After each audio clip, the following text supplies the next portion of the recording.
Hello, everybody. Welcome to another edition of Reign of Vecna. We'd like to welcome you all to this fun, loving session. Very interesting session that we're going to have. I'm really excited to see how this all goes. As always, I am your dungeon master, your mind of Vecna, Riku, ready to bring this craziness to life. Let's go around and reintroduce you to our players since it's been a little bit. Name, who you're playing, and what do you hope to find on this heist? I'm really curious to see what you're all looking for. We'll get started from the top down, starting with Kel. Hey guys, I'm Kel, also known as Celtic Wyvern King, playing Meek, the Reborn Goliath Redemption Paladin. Try saying that 5 times fucking fast. Sanity. Sanity is probably what Meek's hoping to find because the fact that we are trying to put a new meaning to the term cat burglar tonight. Okay, that should be interesting. All right. Next up, we have Damon. Everybody, Damon, DMA Gamer 7 Anonymous on TikTok and Twitter. TikTok as long as we're still here. I am playing Eden, your Warforged Twilight Domain cleric. What am I looking to find? I'm hoping to find I'm not allergic. Although I can't breathe. Yeah, I was gonna say that'd be interesting to figure out an allergic warforged. That reminds me, I need to see what that roll gave me there, Riku. Oh no, you're fine. You're fine. You are fine. Maybe for Damon something gets caught in an airflow, like a hairball or something. Who knows? Anywho. Oh god. Anywho, moving on to Goose. Hey everybody, I'm Goose. I am playing Tate, the magical sad boy rogue. Tate has a bet to win, so he's looking for a pet. Oh yes. That's gonna be fun. All right, next up, and I mean, like, this is a place for pets. I mean, who knows how many cats are in this place? All right, next up is Nick. Hello, everybody. I'm Nick. I play Nero Aspengard, the half-elf storm sorcery sorcerer. I think what he's looking for here is money, because he doesn't want to mess around with the Clockwork King's goons and get jumped by a bunch of metal dudes. So yeah, just money. He wants to pay this dude off. That's fair. All right. And you're headed to a place where pretty much all of the city's wealth has been consolidated, so who knows what you can find. And last off, we have Slayer. Hi, everybody. Can you hear me? Yep, you're good. Okay. I am Slayer. I will be playing Ednus Marble Finder, and let's see. They will be looking for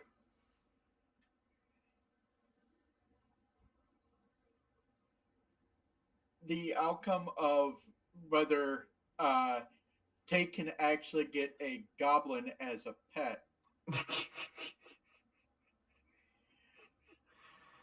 Well, we'll see it.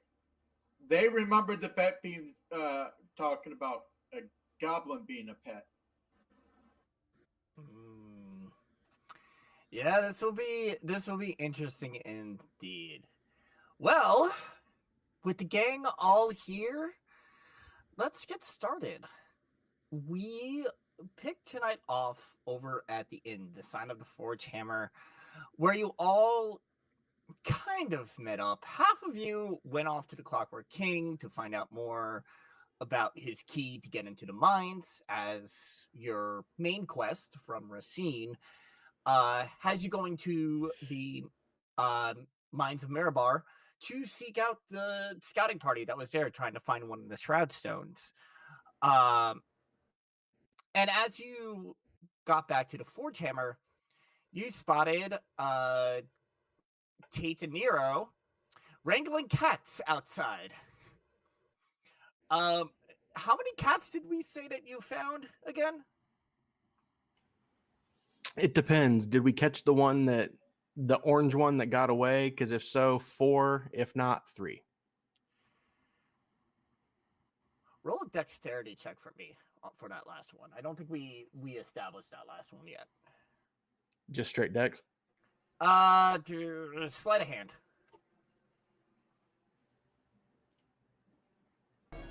Pull the lever, Crunk. Nah, I got terrible. away. Why do we even have that? So you got 3 cats. Fair enough. All right. Well, it is the early evening of the day of your second day alive, question mark.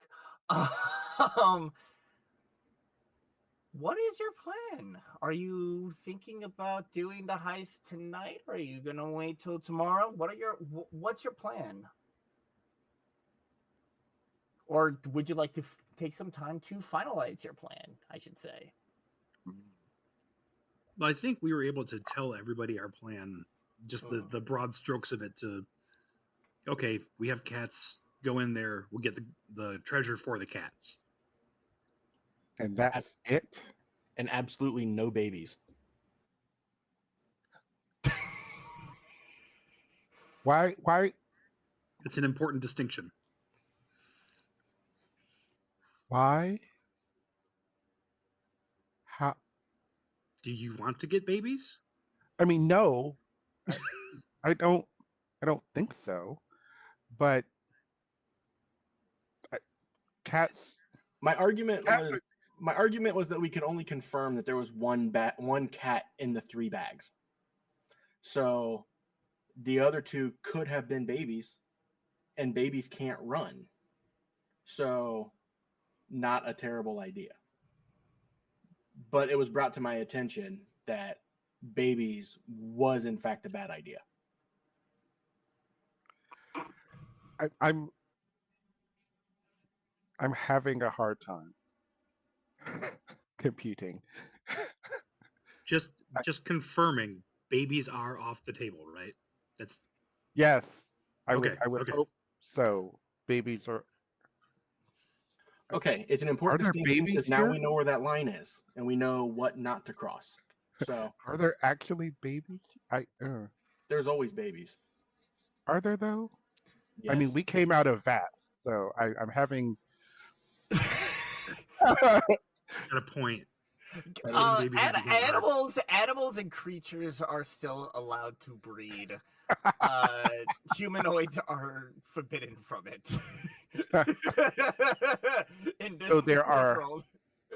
So there are no human babies. Correct. Or I should say humanoid babies. Humanoid babies. And see, going into this, we didn't know that. So that is an important piece of information. That Well, is I believe valuable. Racine did mention that romance is considered illegal in the lands now. That's right. There doesn't need to be romance for babies.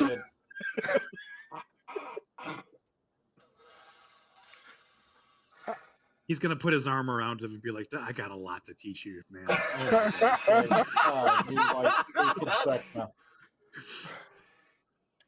Here we are on Halfling Wizard Productions, giving you the birds and the bees talk. Yeah, hearing that, Meek is going like, kids. hearing that, Meeks is going, okay, I really wish I can get drunk now. Well, You're so at the that I end. guess the question becomes: are we doing this tonight? Exchanging cats for money? Is that all we're doing? Are we just getting the money for the sale? Because that's right, they sell. They buy. I'm so confused. I don't understand why they buy cats. Eden, just do whatever it is your version of taking a deep breath is. We're selling cats.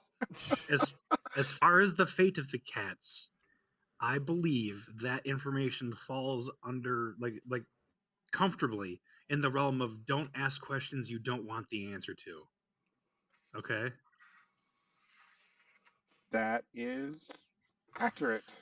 It's squarely in don't ask, don't tell. Another fair statement. I will.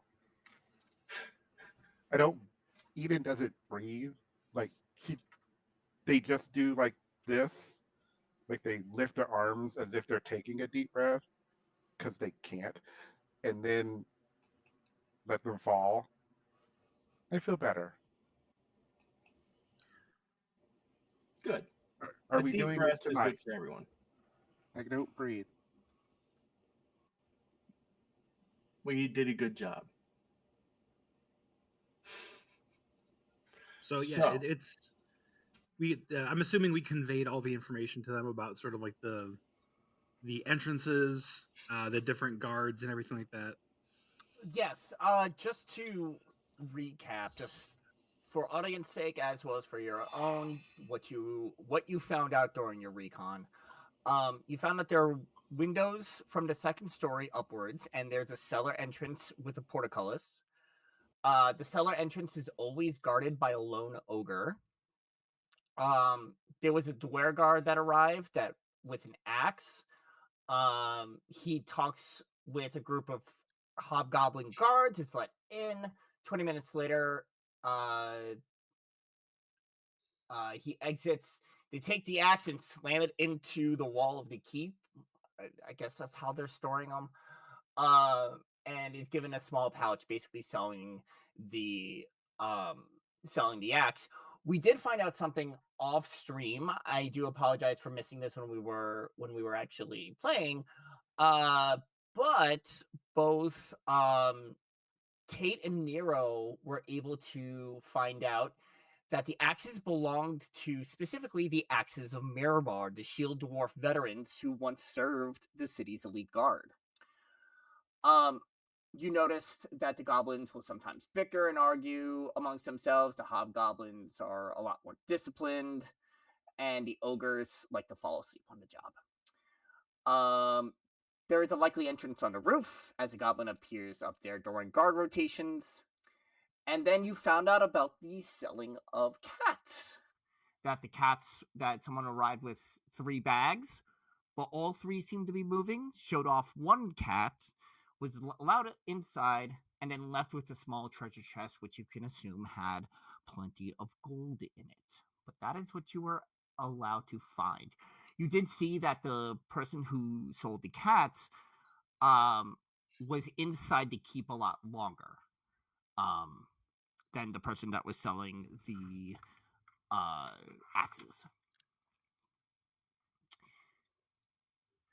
So we gain access to the building once we get inside with the cats. Mm-hmm. One of us will be able to sneak around in the building. The only downside is we don't really have a way of communicating between the person going off and the rest of the group. Any thoughts?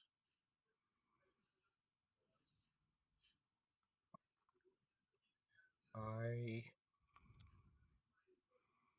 do not have anything.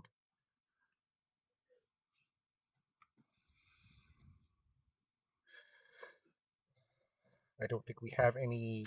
As long as we're within 120 feet of each other, give or take, I can send short messages back and forth. Okay. Why sneak? Just kill them all. They all work for Vecna in the end. This is a very sizable keep for 5 people to take on. I will say that. That is one thing that you have been warned about. I think that considering that they have been taking money from the city for a while, I would assume. And no one else has like demolished, or I think there's a bit of a power, not power, that's not the word. Numbers. There may be a lot. We've only seen a few here and there. We have no idea what's going on inside. I didn't say to do it in a day. Is there any way we could use Zespara to our advantage in this front?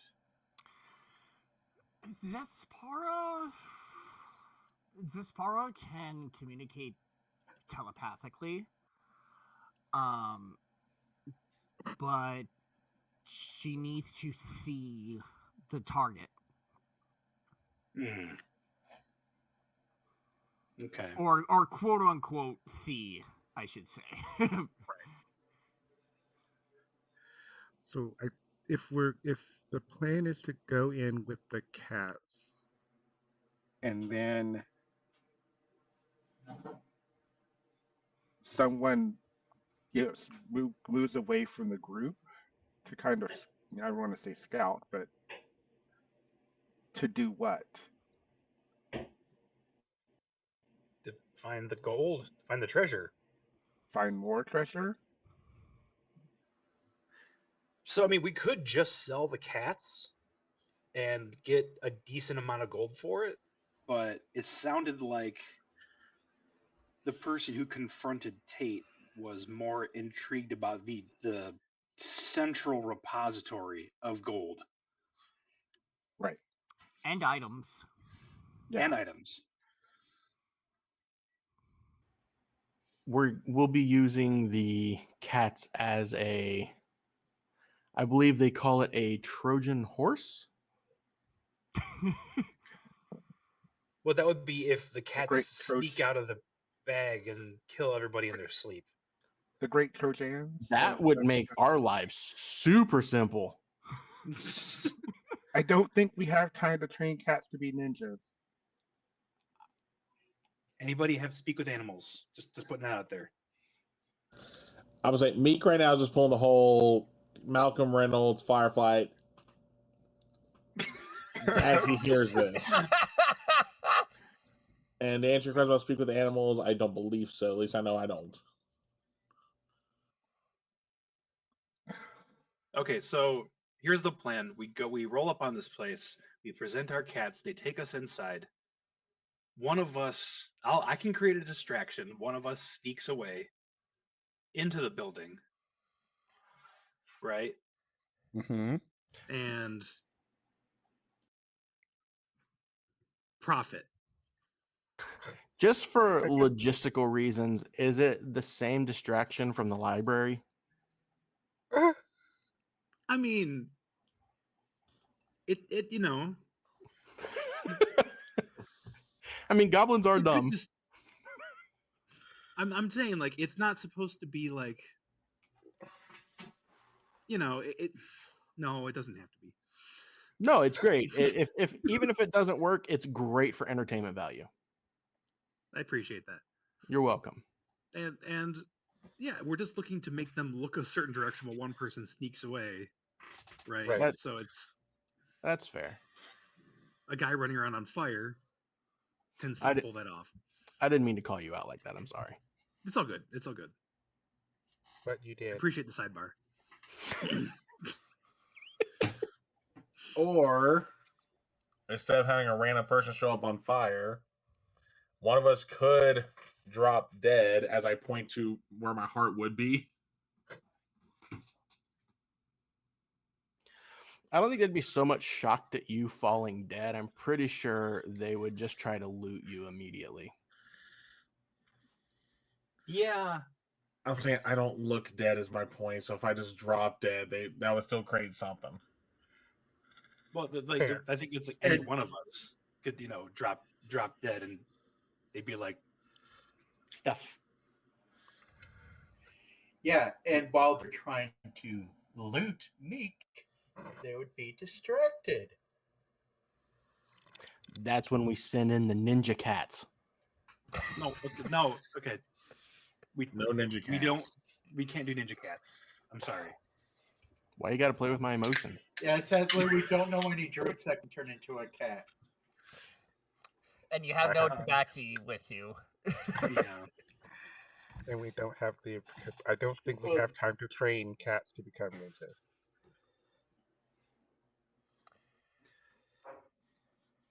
So the idea is we're all going together, right? That's the plan. We indicate we have cats to sell, which sounds so weird. And then we go inside, distraction of some kind. Someone sneaks away. I'm assuming you. I point to Tate. And then they find treasure. And what do we do from there?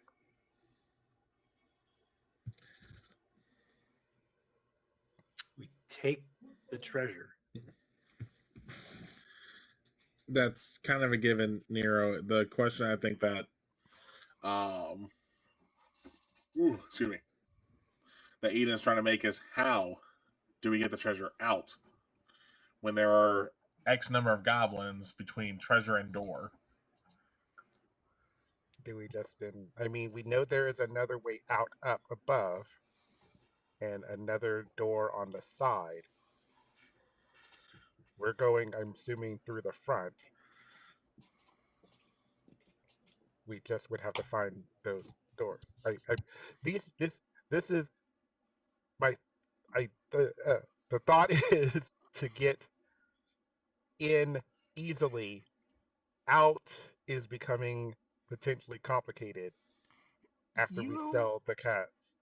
You all hear Zespara kind of speak up and say, well, if they easily just let us in, what means they won't just, let us out? True.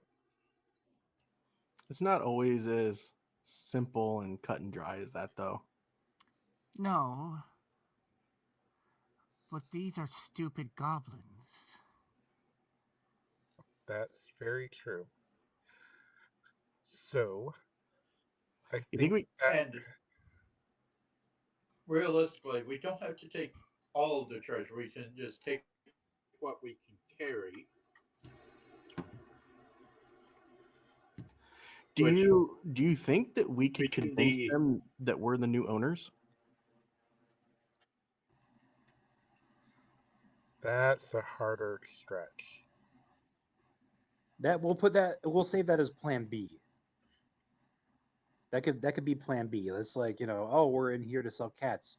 Psych, we're doing an inspection because we just bought the place. OSHA. What is OSHA? I don't know that god. It's OSHA, the god of workplace safety. Y'all are ridiculous. I love it.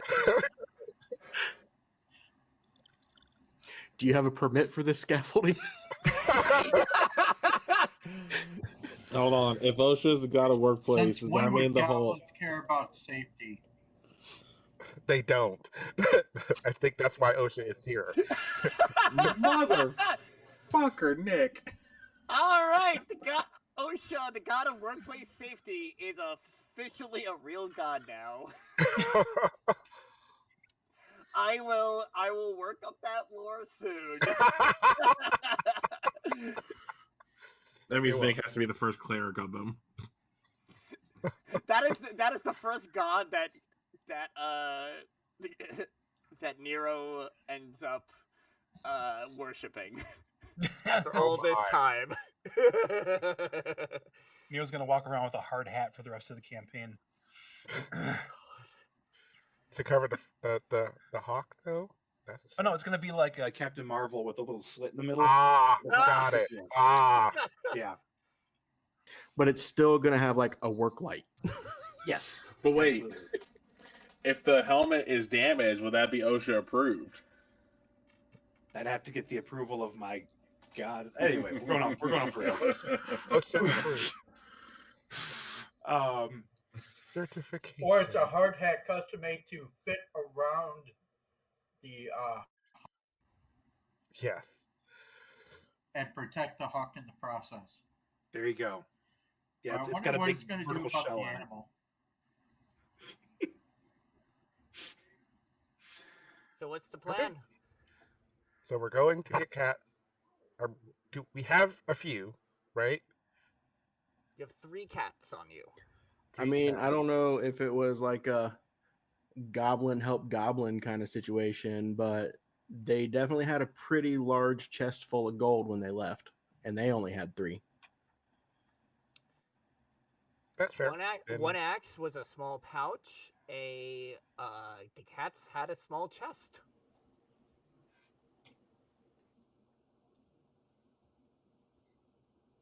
So I could always cast disguise self on myself and make myself look like a goblin. I don't know if it necessarily is because they're goblin. I think they just want the cats. Or at least that. I still don't know what they need the cats for. I'm also scared. Just take that and lock it away in a little database in the back of your mind. Don't think about it. Save it to your hard drive. Put it on the recovery file. It's actually funny. In another game, I have a Warforged, and he knows Identify, and the way Identify works for him, it'll print out a slit of paper out of his mouth with the with the That's awesome. on it. Nice. The walking printer. That's Okay. brilliant. So, I think that's the plan. I honestly think we're overthinking this. Goblins Yeah, are okay. dumb. We just walk in, give them the cats, scope the place out, get what gold they give us for said cats, and then see what we can do about maybe taking a little more.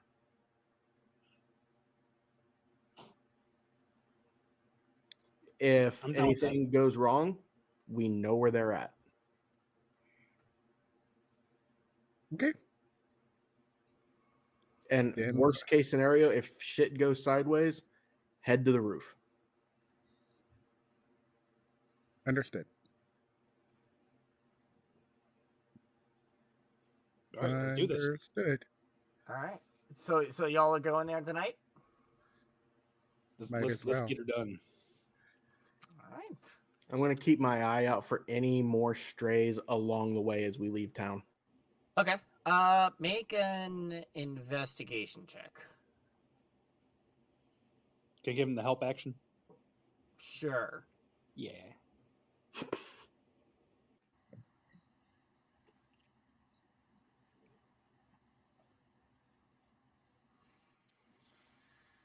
You do spot one more cat. Can you make a sleight of hand for this one?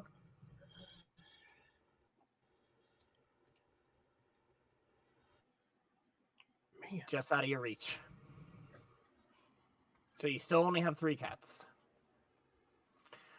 Worth a shot. Yeah. Anywho, you make it back over to the Hall of Sparkling Stones. Given that it's nighttime, you can see the flickering of candlelight from the windows. With the sounds of the surrounding area, it sounds very raucous inside. Like they're definitely awake. They're definitely drinking and partying and whatever goblins do, you know? And you see there is a lone goblin out on the front gates keeping watch, looking really, really bored.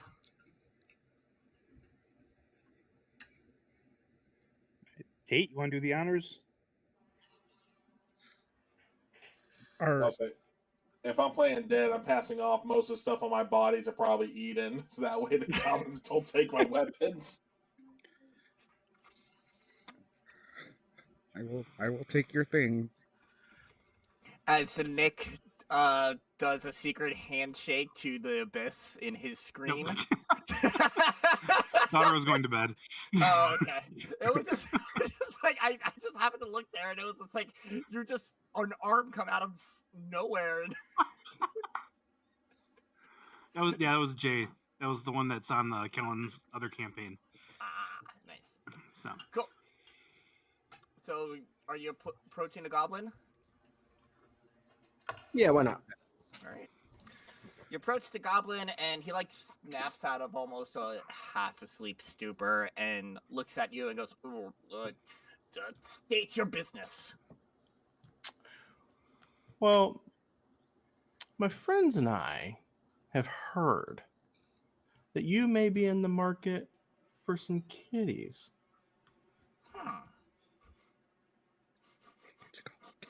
We have 3 very fine specimens. Interesting. Let me see them. I'll wave them up. Nero's gonna come up with the bag and hold the bag open, just enough to where he can see inside, but not enough to where they lets him out. Oh, nice. He goes, very interesting.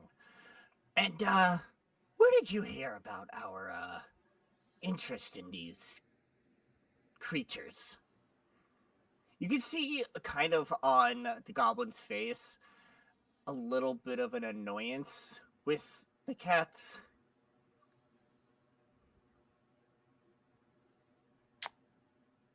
Were you not looking for them?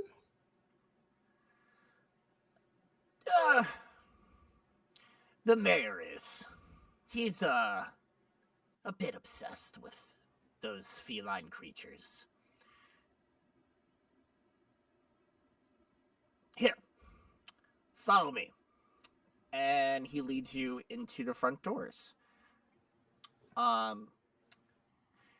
Nero, I would like you to make a Constitution saving throw.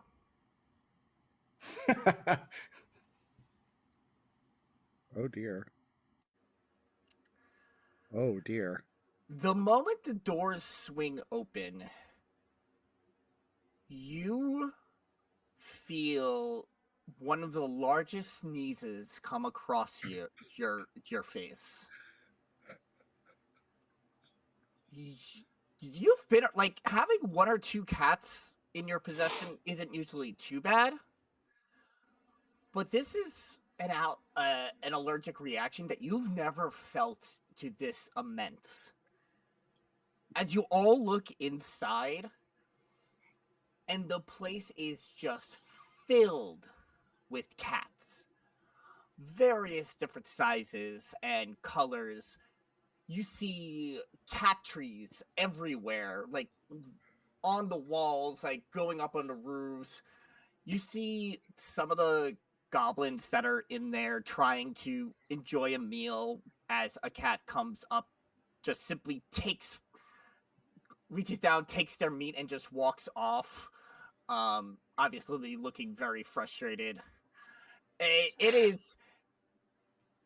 is a quite the circus scene in here. And sitting in the middle of it, you see a larger goblin on a throne with about like 5 different cats just crawling on him. Just sitting, observing it all. As the goblin that let you in goes, "Yo, Mayor Maru! We got more for you." As you see this older goblin look over and is like, "More what for me?"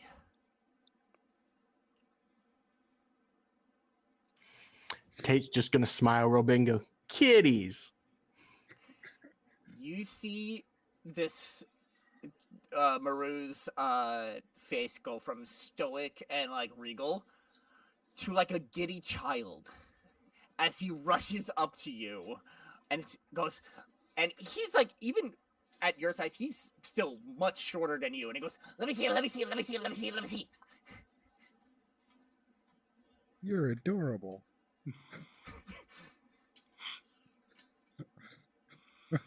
Yeah, as you guys see Nero holding the bag, his face is like he is just. Here you go. Oh. Opens it up a little bit. Yes. As he reaches down into the bag and pulls out your 3 cats and is just holding them like, Oh, these are just beautiful. I haven't seen these ones around lately. Huh. No, that one can't have been the one that escaped, but oh well. Cats are cats. So, you would like to sell these to us? Yes. Interesting. I kind of go to Nero and take the bag from him just because I know he's, and then like put my finger to his nose, like.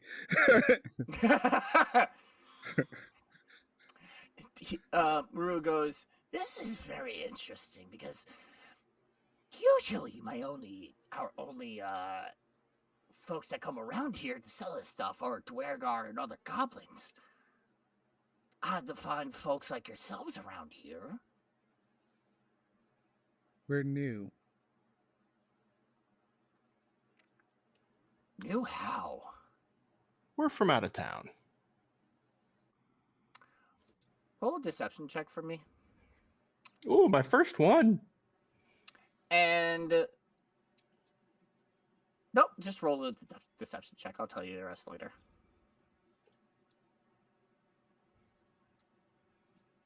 $19. Which, with the amount of cats you have, goes up to a 34. That's You a hell of a get- bonus. You get +5 per cat that you're trying to sell. Nice. Yeah. Which actually, wait, no, I didn't even need you to roll that because it says here that you get an automatic success with one or more cats. Anyway, Oops. I'm a little scared that is that's a rule somehow. I don't. Yeah, I yes. don't. So I guess Because kitties. well, Kitty. well, this is good. Hey, Blarg, bring them over to the treasure room. Give them their due payment. 3 cats. And you see the goblin go, okay. And he looks up to you and goes, follow me. As he leads you down a hallway. Going down these hallways, you see cats all over the place, and you see the cats starting to dwindle a little bit as you're getting closer to like the back of area. The cats like to hang around Mayor Maru a lot more than anywhere else in this keep, but there's still enough around. Go ahead and make me a perception check. Anyone can.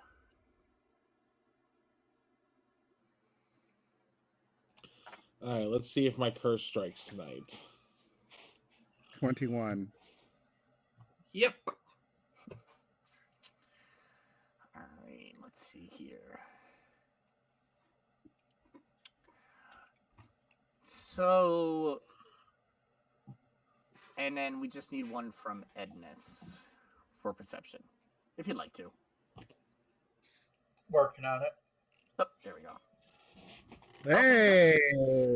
So, everyone except Meek realizes that even with the amount of cats decreasing as you're heading towards their keep, there is one small kitten that has taken some real interest in your Oh, what's- following oh, you. what is- Hey, Riku, you're cutting out, man. Hold on. For a second there, I thought it was me. Test 1, 2. Test. There we go. So you realize that there is this really small kitten that is like maybe like a couple days old, following you around as you are led through the castle. This is this kitty. Let me. It's very. It's orange in color.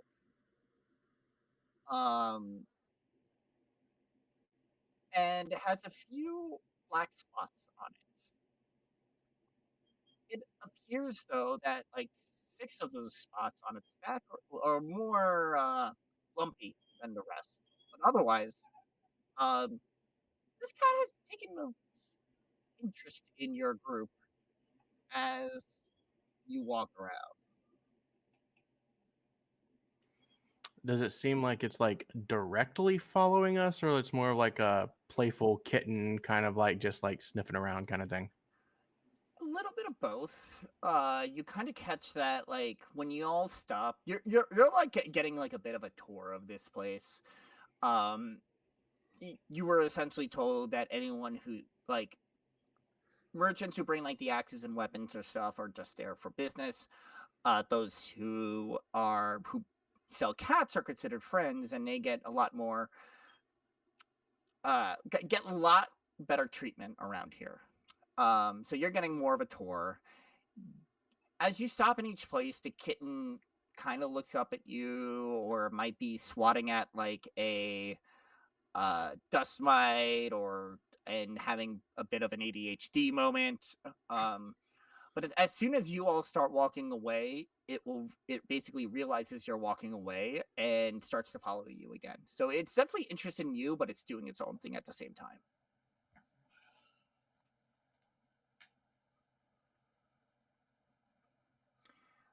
But eventually, you make it to the treasure hall. And as the doors swing open, you see on the center table a pile of gold. And around the room, various magic items from all over, of various different rarities. They have amassed an immense amount of treasure over their time. The goblin walks into the room and up to the table. He turns to you all and goes, even though you're friends now, no entering the treasure room. Stay behind the line. As he walks off to the treasure, counts out gold, comes back to you, and hands you a small chest of 300 gold. 100 per cat. And he goes, after he gives you the gold chest, he closes the door of the keep and goes, now, you don't have to go away. You could hang out here for a little longer if you want, but just don't overstay your welcome. As he begins to lead you back to the main front area.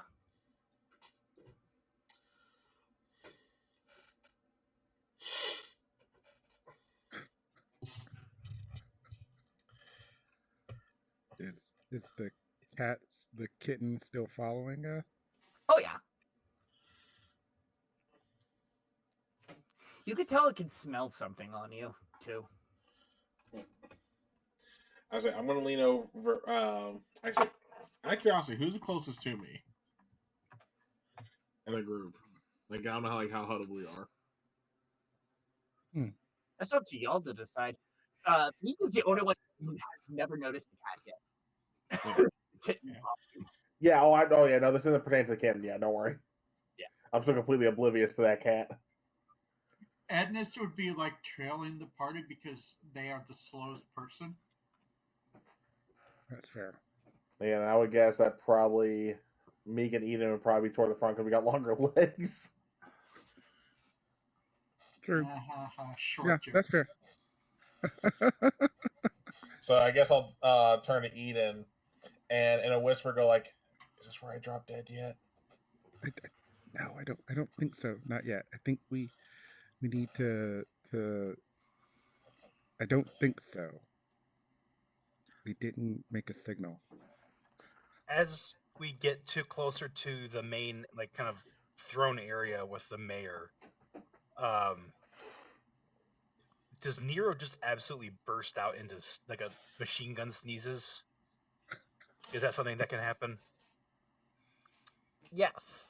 I'm gonna say with your failure before, you've been holding on to the sneeze for so long. I'm fairly certain your brain's gonna come out at your nose at this point. So anyone that would look at Nero, hey, Anyone that looks at Nero is gonna see his face turning red as we get closer to the throne room, and it's almost like a cartoon where it's just launching him off the ground over and over again. The small little kitten from all that, the small little kitten runs off. Oh, I was going to get to it. Out of character, you bastard! You scared it off. I'm sorry. Like that out of character. Oh yeah. And he goes, the goblin turns to you and goes, Jesus, man, what's wrong with you? What the and he's just like, you gotta come around here more often. We've been through all this before. Which way does the kitten take off? Does it like run back towards where the treasure room was by chance? Yes. Tate's gonna follow it. Like he's making it like he's chasing after the kitten, but he's definitely working his way back towards the treasure room. Got it. The goblin is gonna look at you and goes, hey, where are you going? Kitty! Make a deception check. I wanted to say that, but the fact that Meek still hasn't seen the damn kitten. He just completely believes you. He goes, fine. Take care of this one. As he begins crouching to his pocket for some sort of potion for you. Oh, Like I think. a Benadryl potion. Wait, does that mean he's gonna fall asleep? Possibly. Okay, so we'll come back to y'all with your sneezing fit. Tate, the back of the area is pretty quiet as you make your way back towards the treasure room. And you see the doors in front of you to get into the room.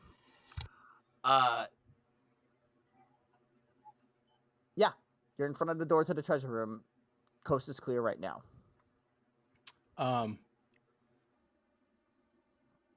Could I have caught the kitten? The kitten is not in sight right now. Okay. Then I want to kind of like peek around after seeing that the kitten actually isn't there. I want to like look around, make sure that there's like no obvious eyes, and if no one's nearby, I'm gonna kind of like take a step closer to the door and kind of work my way over to it. Yeah, no, you don't see anyone around, not even a kitty, no cats actually in this area. Coast appears to be clear. I'm gonna try the door. The door is surprisingly unlocked, even to your shock.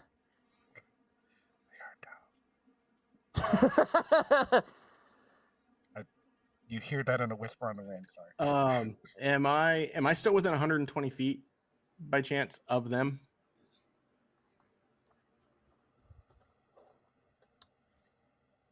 Yes. I'm going to cast message and send it to Nero. We're like, I'm at the treasure room. I'm going in. Nero's sneezes intensify. He's willing them to happen now. Just trying to keep everyone's eyes on him. All right, good. Yeah. The goblin has like this pink liquid and it's like trying to shove it down your throat to try to get you to drink this like Benadryl, like Benadryl potion. Every time he tries to shove it down his throat, he starts sneezing again. It comes out his nose. Oh, no. He's like trying to aggressively mama bird you. Work. It's also surprisingly to attracting more cats to you, which is just making it worse. Because cats have an evil bone in their body. That's why. Yeah. Yes, I do. They're like, Henriku. wait, is he gonna die? As someone who is actually allergic to cats, that's exactly what happens. Oh, If you are 100%. allergic to cats, they love you. And I love cats, don't get me wrong. I love cats. But like the minute oh, you're allergic, I'm gonna roll all over you and Exactly. make you my friend. Dogs too. Yeah. Oh, What were you gonna say, Cal? I was gonna say, since Meek is completely oblivious to what's going on to Nero, and especially with Tate running off, going off like, "What kitty?" Meek wants to try and help the goblin get this stuff down, Nero. Oh no. Well, he thinks that you're actually suffering. Okay, he didn't know you're allergic. He didn't know this is a ploy at this point. I mean, he is actually allergic. Well, I know, but I'm saying Meek would want to know that. Yeah. All right. Yeah, you can help him out if you want. So, Nick, I'm so sorry. Meek's gonna hold your nose shut as he tries to pour the stuff down. Just sneeze, his eyes bulge every time. All right. Hey, I gotta have the aid intelligence play somewhere. All right. So, Tate, you get into the treasure room. Again, it's quiet. Even with a quick glance, you could tell nothing's really trapped. They really left this place really unguarded completely. So you could just grab stuff and go. Where are you putting it to hide it? That's what I was about to say. I'm gonna see if I can see anything that's like large enough. Like,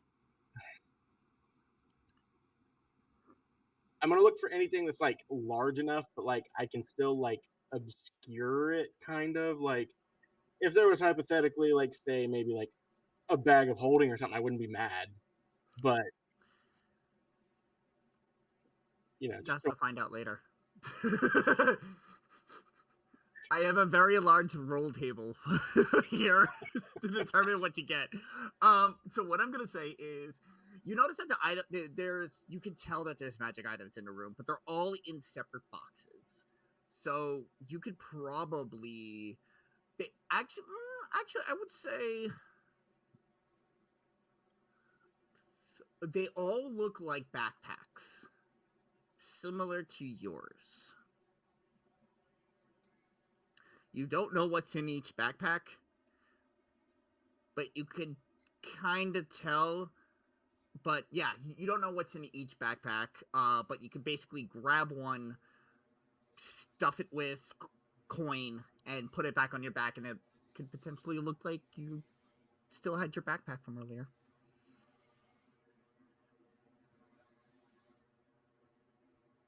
That's what I'm gonna say because it doesn't give me any real explanation of this. So I'm gonna use that. So what I'm gonna do is I'll take my backpack, fill it up as much as I can, and then I'll put it on and drop my cloak over top of it. Okay. And then take one of their backpacks and stuff it full, and then put it on top of it, on the outside. Oh God! Fantastic. Okay. Or you could take one of the backpacks that's already full and put it over the one that's on top of yours. Yes. Either way. Either way, you now have two backpacks. Instead of filling it up with gold, if they have platinum, fill it up with platinum. It's just gold in there. But it's also like whatever is already in it. I'm just stuffing the gold in on top of it. Cool. Cool. Yeah, you grab that backpack. You turn around, and as you walk towards the door, there's the kitten, just sitting there, looking at you in the doorway. I'm gonna kind of like look at it, put my hand out, do the whole. He kind of like saunters over to you, and he like goes down to your hand, is like sniffing your hand, trying to see if there's any treat. Oh, we can make that happen. I'll reach in my pocket and pull out like a little bit of my ration, and I'll give it to him. The kitty kind of and eats the ration, looks up to you, gives you a little the sweetest little, and goes to climb into your hand. It's a little tiny kitty. Yes. Totally gonna stick him on my shoulder. And we're gonna go. Okay. I'm gonna like hook around the door, pull it shut behind me, quick peek, head back over towards them. Okay. Awesome. Yeah, eventually you make your way back over them. You see Nero still sneezing his face off on the ground. Meek is holding his nose shut. It looks like a goblin is trying to waterboard him with Benadryl. It is a sight to behold. Like I almost see it almost like have you ever played Danganronpa? So if you have had Hell. if you know the art style for that game, they color all the blood pink. So Oh, it looks like God. a Danganronpa pool of blood under him from all of the Benadryl that has been spilled everywhere.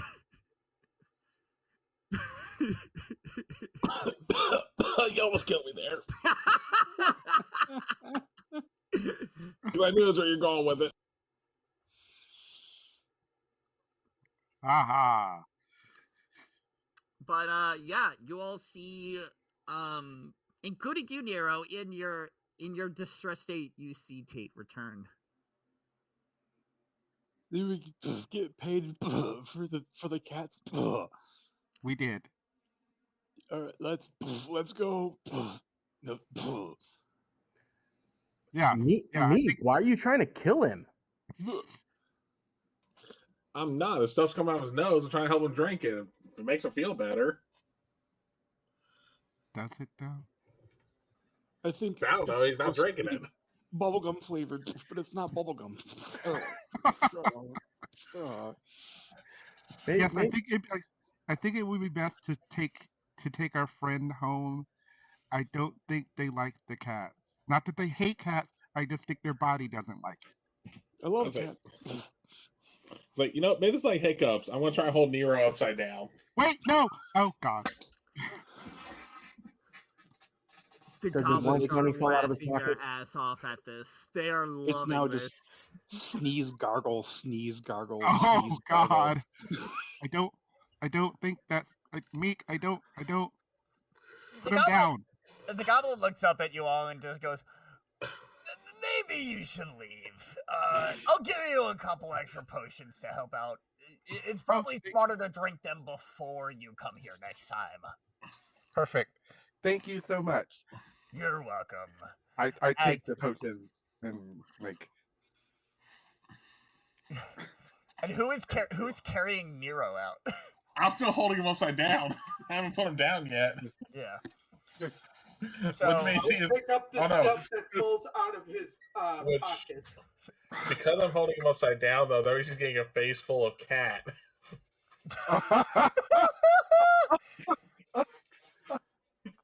I don't. If we have any artists watching this, I need a visual representation of this moment. I don't know if they're watching it, but we know there's artists in the server because of Roguelite. We need this drawn up. But yeah, so eventually you all make your way to the front gates and are let out. Nero, I'm sorry, Tate, as you begin to leave, you get stopped. And the goblin asks, see you were able to find that kitty. Yeah, it seems to have taken a liking to me. It does. How was that adventure? How was what? That adventure of finding that kitty. It was actually pretty exciting. He would zig and I would zag, and we just kind of kept playing this whole game of, I guess you could call it cat and mouse. Make a deception check. Oh, God.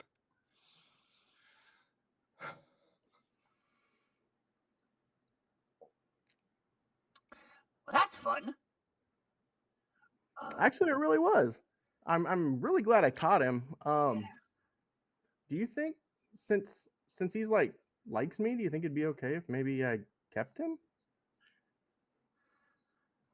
Hearing this, you see Mayor Maru stand up from behind him from the throne and looks. What did you want to do? I just wanted to thank you, especially from the bottom of my heart, for your hospitality. You are a true vision of goblin kind. Oh, well, thank you. Now, I'll have my cat back, please.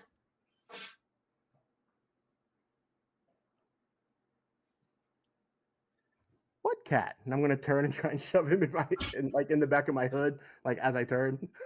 I was gonna say, I would try to cast minor illusion and have it make it seem like the cat jumped down and ran back inside.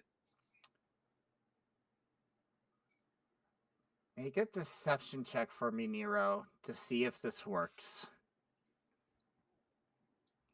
I really got to make sure I don't drop you.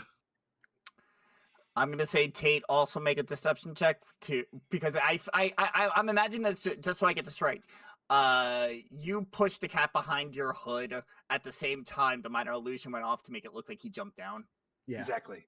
He goes, oh, there it goes. Well, then that's settled then. I will see you all next time you decide to visit. absolutely. Again, thank you for your hospitality. This has been Thank very you. nice. Thank you for the potions. He takes out a handkerchief and hands it to you. It has a monogrammed MM on the corner of it, by the way. Very fancy. Much appreciated. Much appreciated. Yeah. As All I'm right. still Do like holding, loud, like obnoxious, like foghorn nose blow. All I was right. gonna say, as I'm holding him upside down, I'm just gonna look down. I was like, "Is this helping?" No. Oh, and I'll just drop him. Thank you. As we're heading like on our way out, Tate stops for a second and he starts looking around, just like around the entrance real fast, for the dumbest looking goblin that he can find.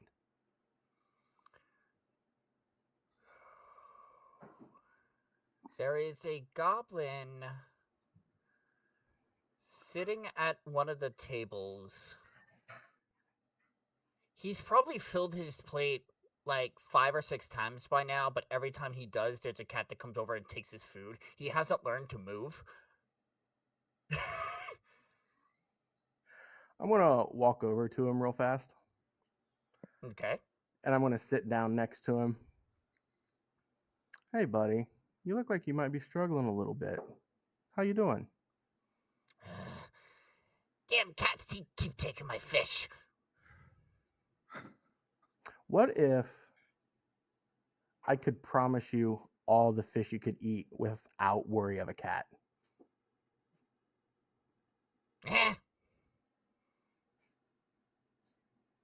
Yeah, we got enough food here. I'll find something to eat eventually. What's your favorite food? Steak. What if I go and buy you a steak right now? Then There's only one catch. yeah. You got to come with me. But I'll give you 10 gold just for your trouble. Nah, I like it here. You sure? Yeah, I'm sure.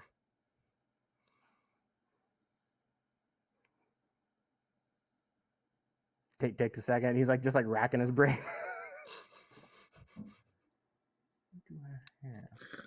While Tate's doing that, after I drop near, I'm gonna put a hand out, being like, "Yeah, let me help you up." Thank you. As I probably can hear and feel through his arm, like his spine popping. Yeah, it sounds like bubble wrap as he goes to stand up, just putting his hands on his hips and just slowly leaning back. I've been outside for that long. It does loosen the spine, so. I'm gonna feel that one in the morning. Ugh. Now, if you excuse me, I need to get more fish. As he stands up and walks back to the kitchen.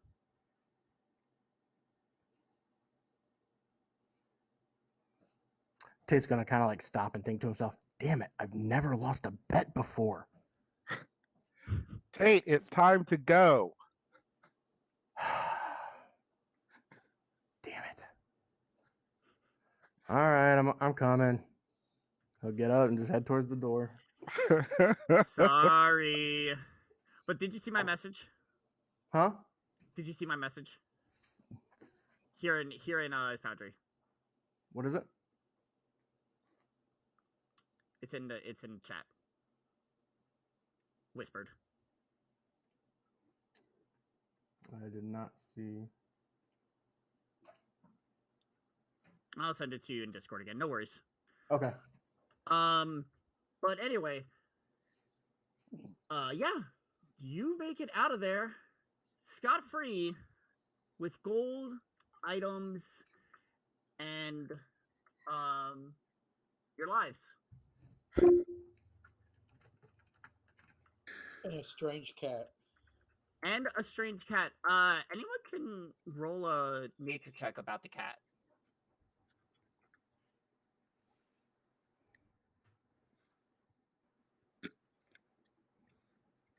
20. There we go. Let's see.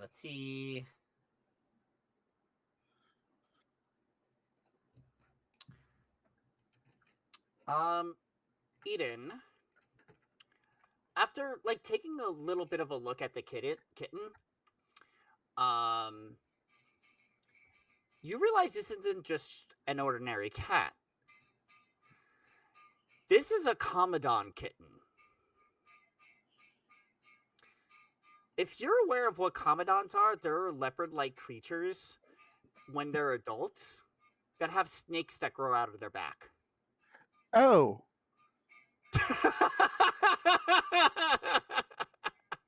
Oh. Oh. Yeah. But but right now the snakes haven't grown in yet. So so Tate, you currently have a kitten. They currently have the stats of a cat. Just a regular cat? Just a regular cat for now. Cool. Okay. And let's find out what spoilers you got. Oh yeah. Ooh. I will need you to roll a D100 plus, given what you were able to do, plus 16. How do I roll a D100? /R space 1D100 plus 16.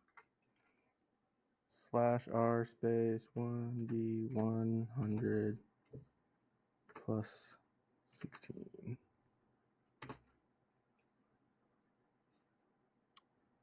$93. All right. Ooh. Okay, now I need you to roll 2d6.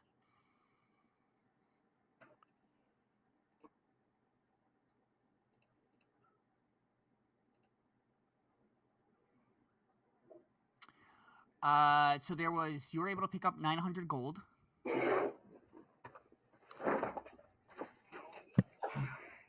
And then I need you to roll a d4 for me. A D4.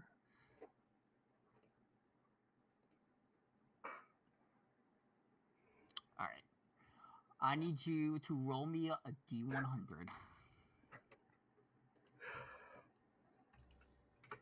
Uh-oh.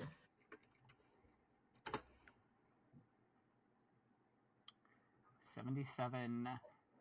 Inside the bag with the gold, the item, it only had one item in it, was a potion of cloud giant strength.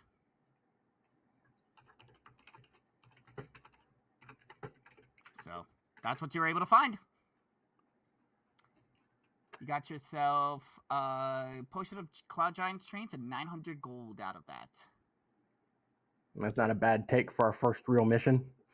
No, not bad at all. But with that said, it is the evening now. What would you like to do? I will like to perform a medicine check on Nero to make him feel better. Sure, go for it.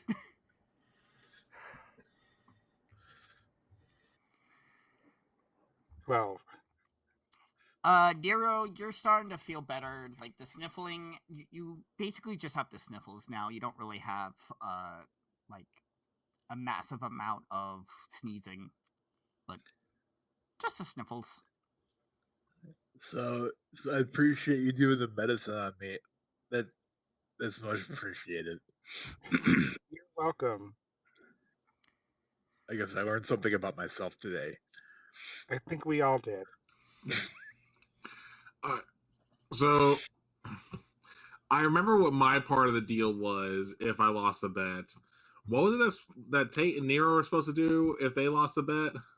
Because I can't find the VOD. Absolutely nothing. It was a very one-sided bet. Yeah, no, that's a pile right there with how fast you said that. No, literally, I rewatched it while I Okay. was at work. Yeah. It was literally you saying that. Oh, that's next 3 right. awards. Yeah, that was it. That's right, because I was thinking of how the likelihood of that happening. That's why. That's right. Okay. Well, I'm still gonna walk up behind and just give you like a slap on the back, going like, "So, what was that about getting the goblin as a pet?"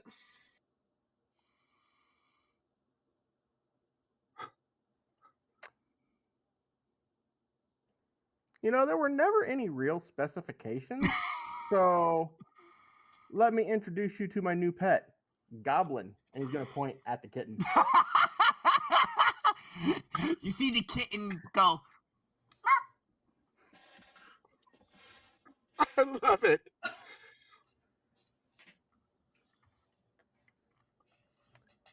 It's been nice doing business with you, bud. Meek is literally like stopped in his tracks, just going. I think that is called you got played. Out of character. Well done, Goose. That was good. Oh, but no, in character, I think you mentally broke Meek with that. like he is error code 404 right now. As he like starts walking away from him, he's going to kind of tap him on the shoulder. Maybe next time, buddy. And then he's just going to walk away. Wow. Well, once I've taken care of Nero, I will explain the kitten to Tate. That's not an ordinary kitten or cat. Did I write it down? Camadon? I'm actually, at first, I was talking to Nero about it. Like, I didn't think that cat was real. It's still on your. No, I know, and he's gonna give him a little scritch. But like, I thought it was watching us, like while we were there, like a spy. Oh. But he literally sat there and watched me steal all that gold, and he was just like, "Cool." Oh.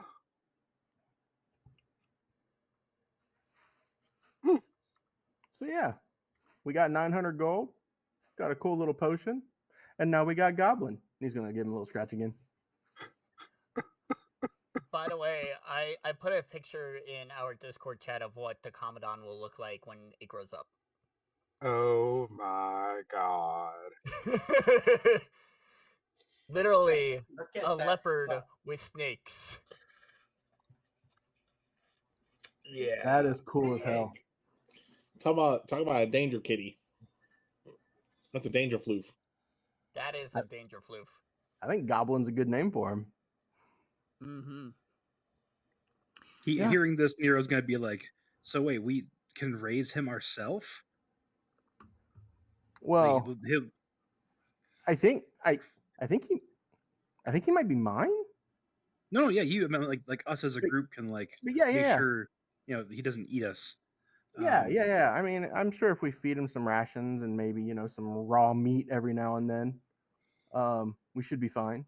But maybe maybe him and Rangoon will be like besties.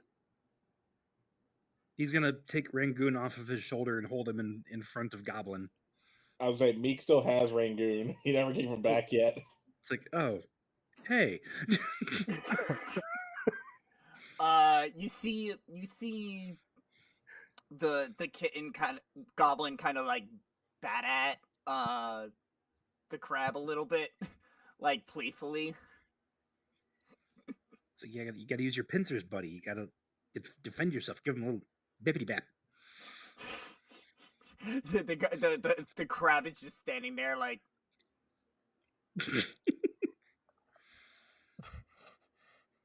Yeah, well, mine We'll have to work on that later. Seahorse puts on his shoulder.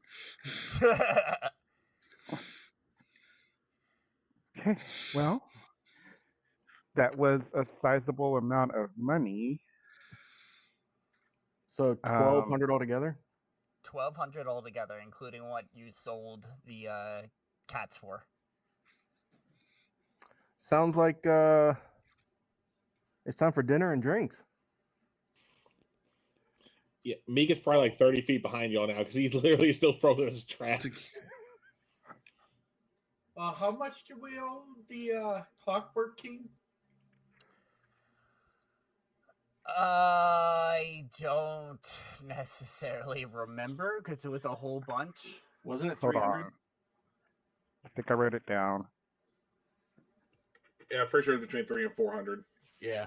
It was 510. Okay. So- Let me check to be sure. 'Cause That sounds right. Yeah, I know and somewhere. that's I know still a somewhere in decent that amount. range. Yeah. okay, we'll stick with that. And I thought we'd go pay him off so that way we don't have to worry about his little buddies coming after us.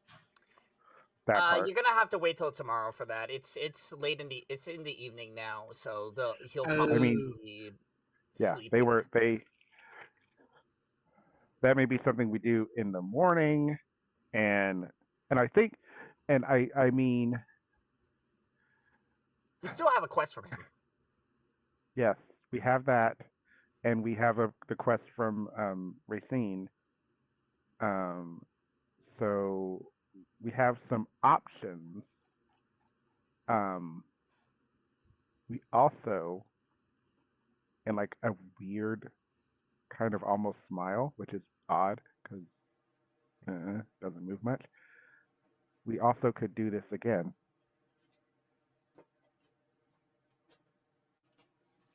Without you, Tate, or not Tate, without you, Nero, I don't think you could survive another. Well, I mean, I was the distraction though, so I could do that again. I guess they might not be so distracted by it though next time. That's true. Yeah, I think you're right. I think I might have to stay outside. Yeah, you'd probably have to stay outside. Oh, with considering goblins. they I don't think gave we can us break in back in. potions for him to drink in advance the next time he comes over. Potions If can be memory easily dropped. serves correctly, these particular potions have a nasty side effect of knocking people unconscious. I mean, sometimes. Yeah, Sometimes it I can won't be sneezing. I mean, you'll be unconscious. Yeah. No one sneezes when they're in a coma. Yep. Good lord. Not wrong. You're not wrong. All And right. we will probably want to leave Goblin behind as well. So, what's your plans for the evening? I don't think much beyond relaxing, maybe. Is there anything else we need to do or can do? Drinking. Nothing really right now. I don't drink. Unless you want to try to get the gear now this late, or if you want to wait till tomorrow, rest up. Resting may be good. I don't want the potential sneezing of Nero to get us caught.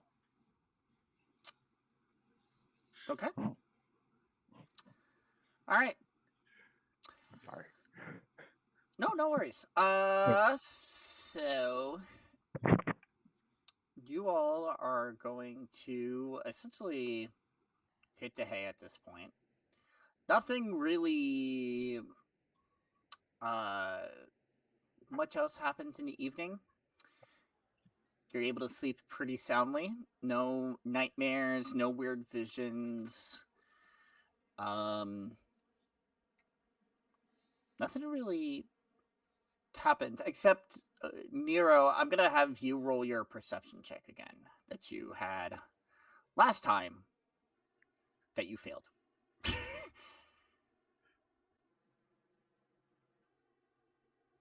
Okay. As you are laying in your cot, bed, whatever it is, you notice that there's like a small, like, trash bin in the corner of your room that still had trash in it when you first got here. And there is a piece of paper sticking out of it. And from where you're sitting, you see the letters ASP on it, as the rest of the paper is blocked off by the trash. I think just general curiosity is going to get the better of him. He's going to go over and pull it out of the trash. You notice that this is a ripped off piece of a top of paper. More likely, this is actually the top ripped off of a poster. It only shows the title of the poster with the rest of it gone, but you can read it saying Aspengard Arcane Expo, as if it was announcing an event. Does it look like weathered and aged, or is it pretty new? Pretty new. Well, that answers that question. Okay. You know what? After the sneeze attack and the liquid Benadryl and the face hugging from Meek, he's just gonna, like, I'm tired. Fold that up. I'll deal with the ramifications of that tomorrow. Walk back to his bed and lay back down, just kind of unable to go to sleep now.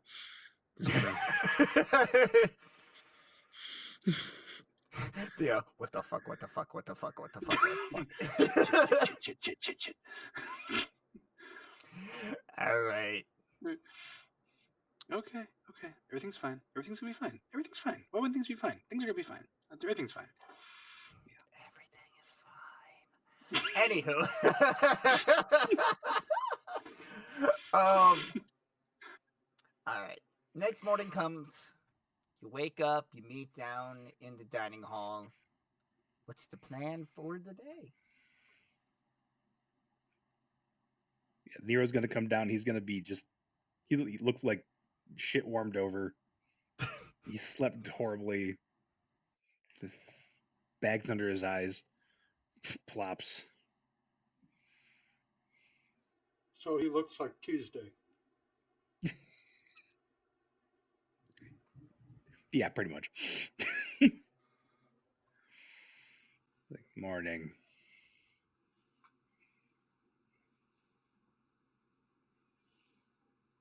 Good morning. I take it you did not sleep well. No. Did the sneezing keep you up? No. I don't want to talk about it right now. Do we have coffee? Is there coffee a thing? What is coffee? Yes. Coffee is a thing. I don't know if it's called coffee, but Actually, they Bean probably just they refer to it as bean water. Yeah, I need that dirty bean water. Caffeinated bean water, not caffeinated. You see, The dirtier, the better. good lord! You see, as one of the servers brings one up to you.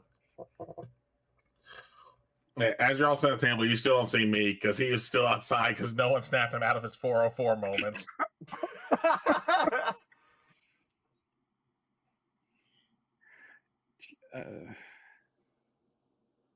I'll take the biggest cup of dirty bean water that you have. You got a nice big mug of it. Oh, thank God. Noticing that Meek isn't with us, Ennis will go to the last place they saw him and kick him in the kneecaps to wake him up.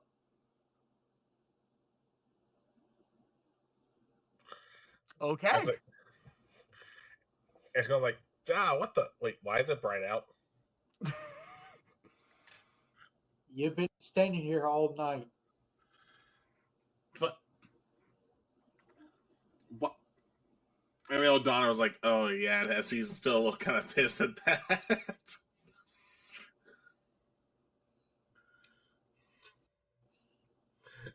He's like, "Well, where's the rest of y'all?" Back at the inn. All right, and he'll follow Ennis back to the inn. All right.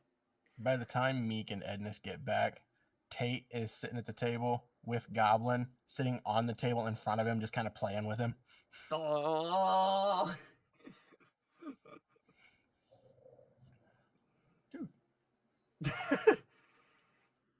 You see, as one of the proprietors goes out, comes by and just goes, normally I don't let pets, but I'll make an exception for you. He's special. He's adorable. You want to pet him? Yes! As this like older gentleman is like petting the kitten. Cute. Because, That's lovely.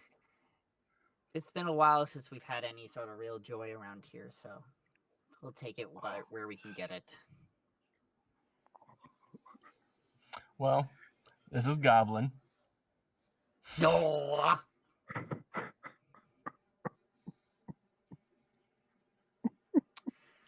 Well, you take good care of that little kitty, and might want to figure out what's going on in its back. I don't think it's like cancerous or anything, but there's definitely something odd there. I think he just might be a rare breed. Possibly, yeah. Well, I got books to keep, so I'll be back later. Enjoy your meal. Thank you. Just goes right back to playing. Yay. Fantastic. So, what shall we do today? Do we wish to? I mean, I know we want to pay Clockwork King, but do we then want to do his mission? That's how we'll get the key. We might as well do the mission and kill two birds in one stone. Maybe if we get him the gears, maybe he'll be a little more generous with a discount when we go back. So are you saying get the gears first so we can bring both to them? Yes.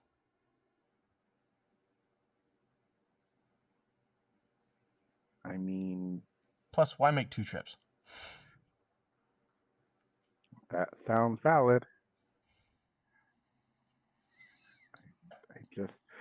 That's fine. That is fine. Oh, by the way, I made a promise to you guys. If we factor everything in together, 9, 12, plus the 5, We have about 1,700 gold worth of gold and gems. What? Oh, is that all? Oh God.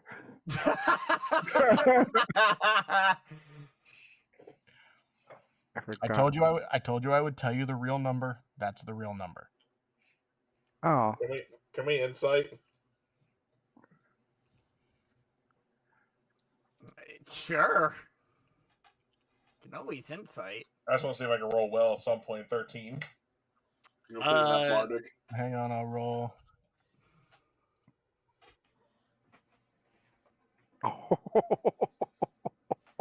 Yep. I mean, you're persuaded that it is. Granted, that is also counting the jewels that we got. Yeah. Yeah. Okay. And remember, you're promised double what you got last from Racine for your new mission. Right. So you have possibly 1,000 coming your way soon. Nice. So what's crazy is with the money that we have coming to us and the money that Meek owes me, I'm about to be rich.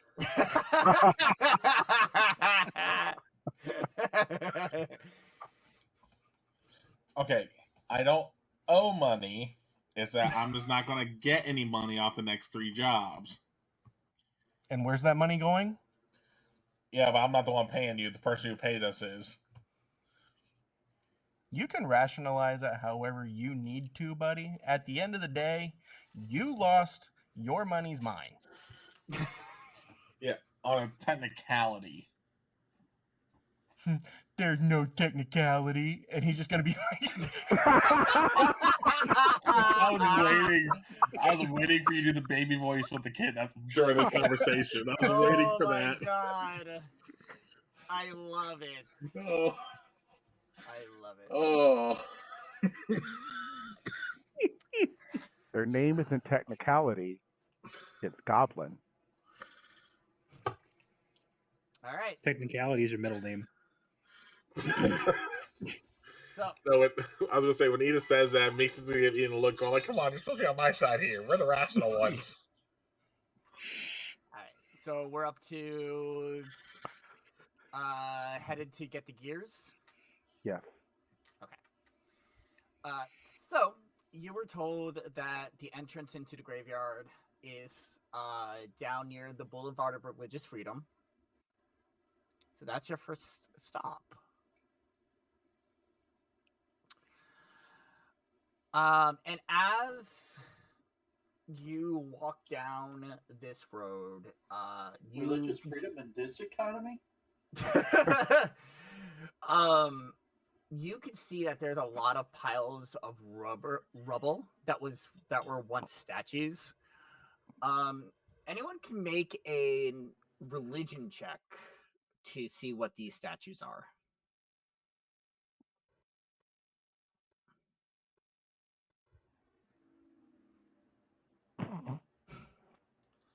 You know, just to be safe, I want to use the D4 Bardic I got from Mr. Dark. Okay. That's a 4. Okay. Of course, I roll max on that. So that's a 15. And Edness. In the process. Yep. Cool. So Edness, Tate, and Meek, you notice that these were all used to be statues of gods. They are just a lineup of every god out there, from Azuth to Joaquin. However, near every plaque for each of the gods, there's a plaque plastered over it that says, "There is no Azuth, only Vecna. There is no Lathander, only Vecna. There is no Helm, only Vecna." And you see the same across every single destroyed statue.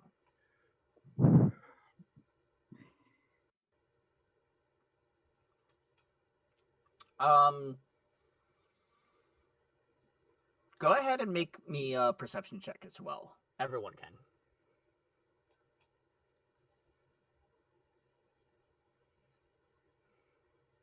There is no OSHA, only Vecna.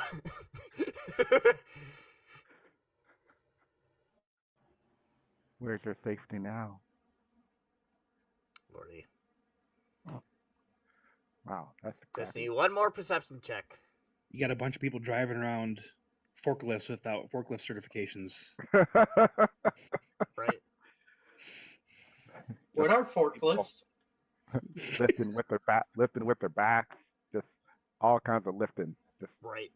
So looking at the briars along the side where you were told there was an entrance, you see that the briars have really grown thick, creating a large wall. However, Ednis, you notice a wide enough gap within this wall that may have once been an entrance to the briar patch, but has since overgrown. But you can discern that this was probably the entrance at one point.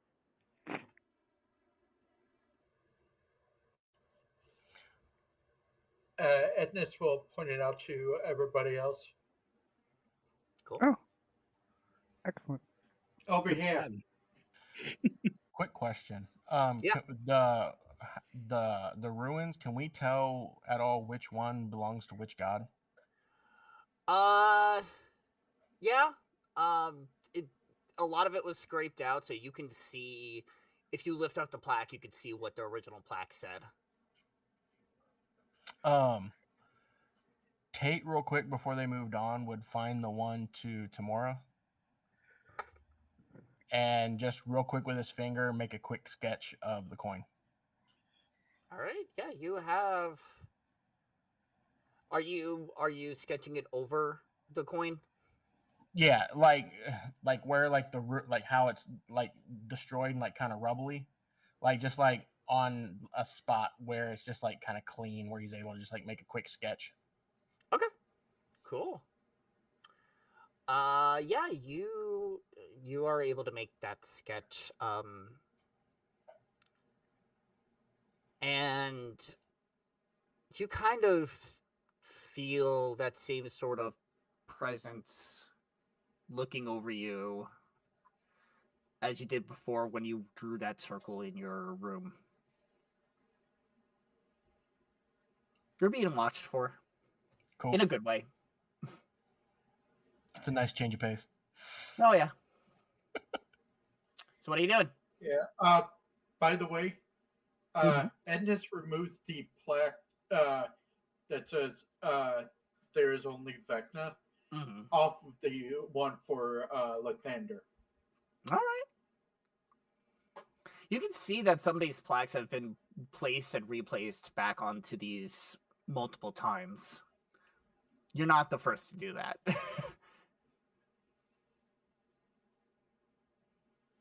Cool. Yeah, but I'm going to damage the plaque to the point that they have to forge a new one. All right. So what are you all up to? Seems like you found the entrance. Going through the entrance, I assume. Yeah, I'm about to say that's all Meek's looking to do. All right. And we go.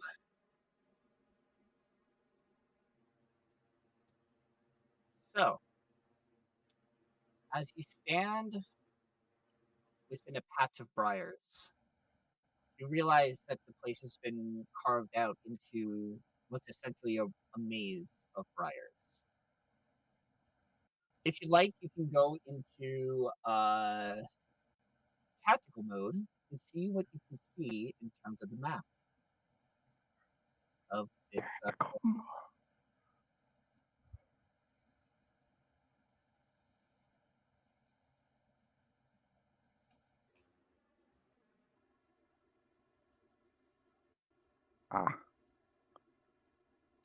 Not much else, not much revealed just yet, but soon enough.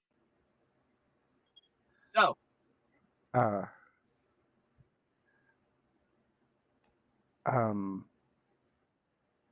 Eden has a feature. Okay. I have dark vision of 300 feet. Okay. Which you're If- outside, so it's not really needed too much. Yeah. It's more just Just hiding priory. the maze. Yeah. Got it. Just making sure.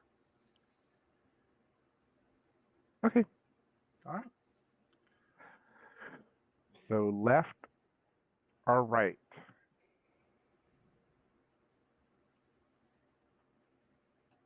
The Does gears anyone have a in the coin? You can do a coin flip.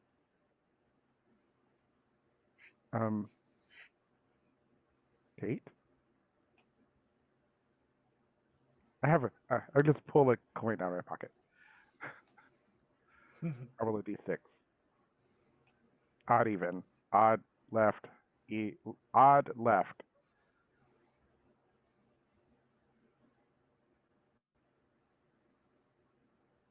Right.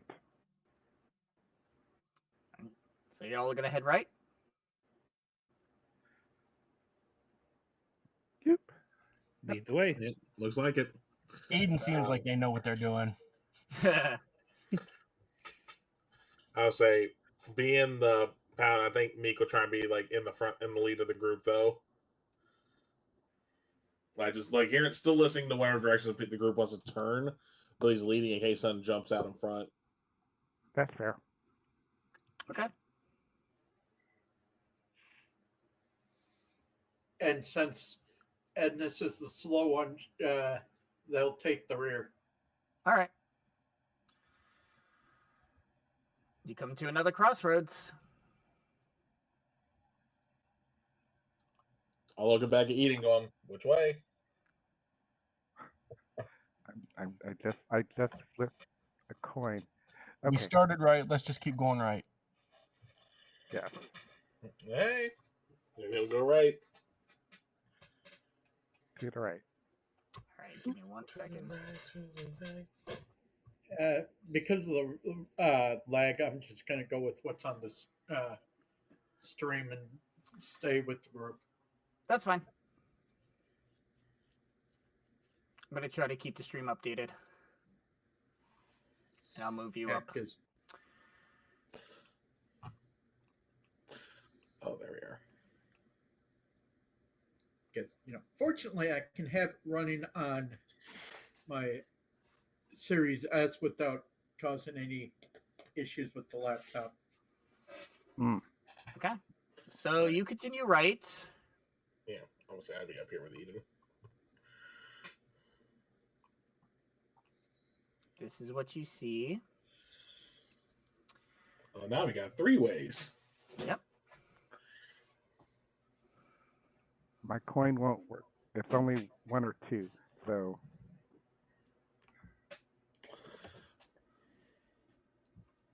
Well, we can keep going right. Or if we go right again, we might just go into a square. Left. We're going left. Going left. Is this? It's in the center. Like were we told where the gear was? In the center of this maze. Okay. So yeah. So you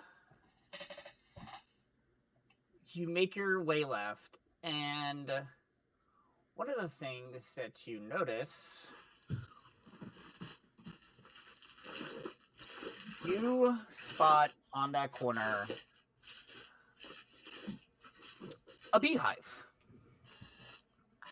But no ordinary beehive. This beehive has undead necrotic energy around it. They don't seem hostile. They're just there. All right, I'm going to move up to here. Okay. I'm not interacting with them, but I'm getting close enough. Okay. You taking a look at it,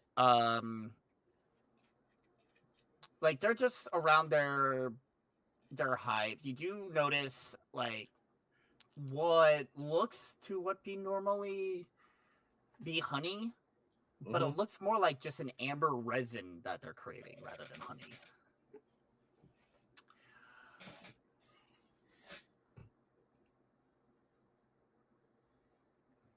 I mean, should we get some?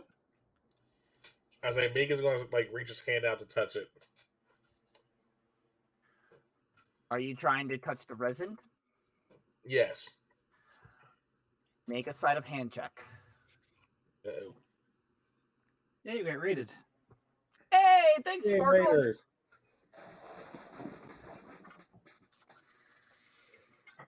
You agitate the bees, and they're going to try to attack you. Great. I should have used the lucky feast since we're still in Mirror. This is still considered Mirror Bar, right? Yeah, you're still Mirror Bar. Yes. Yeah, well, too late now.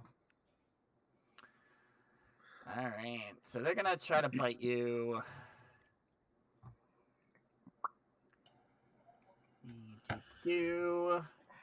I guess those bees don't want to behave. Ha ha ha. Oh, ha. Oh, beehive. oh. See, I wanted to do that, but I was like, nah, holy shit. You No, pissed they them off. just want you to behave. It's going to Not hit alone. you for 10 piercing damage. Wow. Ow. This is why we don't touch things. Wait, they have a +3 to attack? Ow. Yes. Meek, what did you do? I said nothing. I just wanted to touch whatever the sticky stuff was. Are you allergic to You them? never touched the sticky stuff. Hold on. What'd you say, Nick? I was gonna say, if you're allergic to them, I can give you the Benadryl potion. I still have a few of those.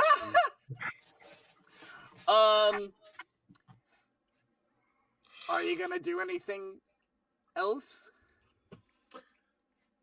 No. Okay. If I was a barbarian, probably, but a redemption paladin, no. Are you trying to get to the honey? Is that the idea? The amber resin. Yeah. I just want to see what this stuff is. It doesn't look like honey. Oh. Always think best. I say you can try to take a swipe. Or not. They're already agitated. So we move on or get away or something. Hey, Eden. Yes. Can you make a strange saving throw for me? God damn it. Not my fault. Absolutely. Yes, I mean, it kind of might be, actually. Until it's said, not my fault. 11. Eden. Yes.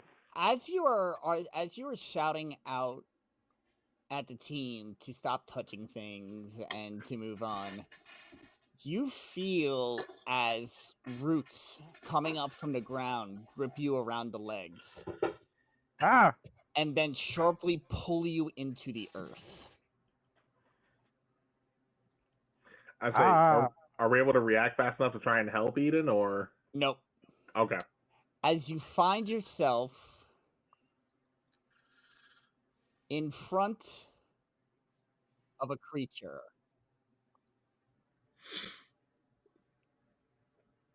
that has just pulled you out.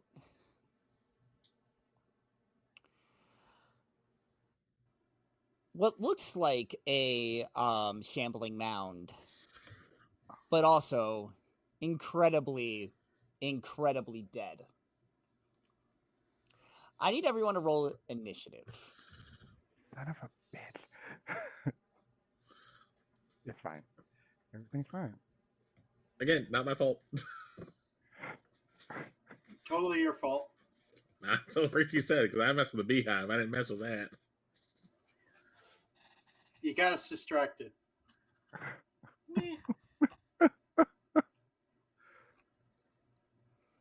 Let's see. We got Eden, we got Ennis, we got Meek, we got Tate, we got Nero. All right, Nero, you just saw this these roots come up and just tear Eden through the earth to the other side. You also have an agitated beehive right next to you. It's your turn.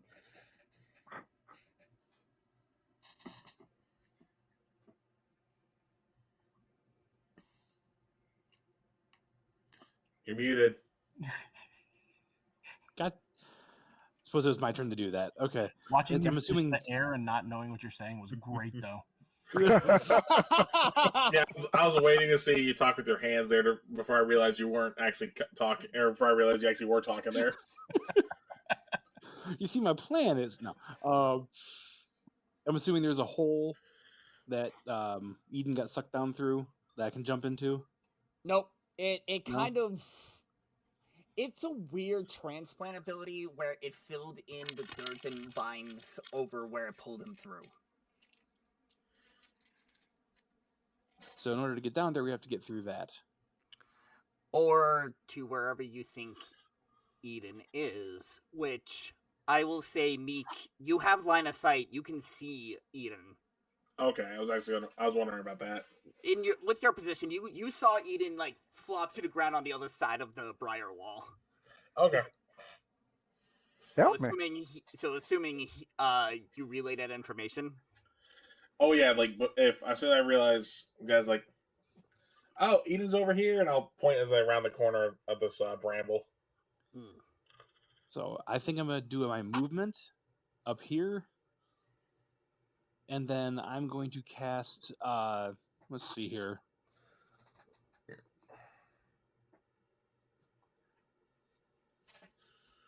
Oh, I could be mean. Should I be mean? Do it. Up to you. I'm gonna be mean. I'm gonna cast reduce, enlarge reduce. I'm gonna reduce this shambling, desiccated mound. Okay. Go my is that a save? Enlarge reduce. It's a con save. Okay. All right. So Target size is halved in all dimensions. Weight is reduced to 1/8. Until spell ends, target has disadvantage on strength checks and strength saving throws. Weapons also shrink to match its new size. These weapons are reduced. Target's attacks deal the 1d4 less damage. Okay. So I'm assuming it failed? Yes, it did. Okay, so now it is smaller. It is 1/8 the size that it was. So now it is tiny. Nice. It's I didn't minuscule, so it can't do. It can barely do anything. And how many? Does it change its hit points? I don't believe so. Okay. It lasts for a minute though. Okay. I mean, a minute's a long time, so. Yeah. Yeah. I just pulled the spell up since he clicked the thing there. Yeah, so target size is halved in all dimensions, and its weight is reduced to 1/8. It's only one size category. Yeah, nothing about health. Okay. Its weapon damage is reduced though by 1d4. Yep. Gotcha. Okay. Cool. Stomp it! He casts reduce. Lightning shoots out of his hand, hits it, and he just shrinks down. Nice. All right. Is that it for your turn? I believe that's all I can do. Yeah. All right. That's my Kate, action. you're up. You're on the other side of the wall. Can I still see like the bees? Or do I have to come around to see those? You'll have to come around to see those. Okay. Then Riku, I sent you a message on Discord. Okay. I'll move over here. And since these bees are angry and like pissed off, I'm gonna go ahead and just like try and take that thing out. Okay, go ahead and make your attack.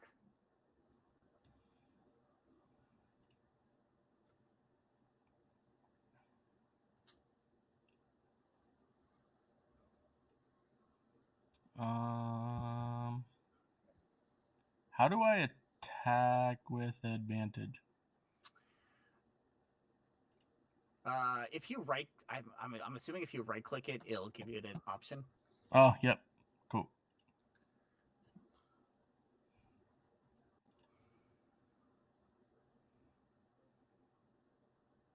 12 to attack. That will hit for 9 damage. Do I have to? Oh, and I gotta roll my sneak attack separate, don't I? Yeah.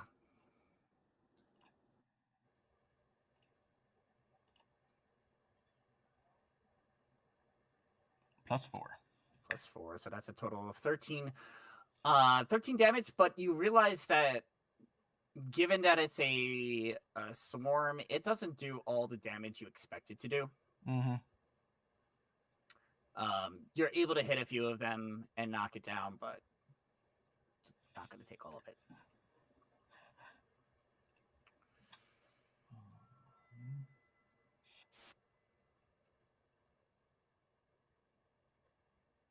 Cool. Yeah, then what I'll do is I'll go ahead and disengage and take a step back.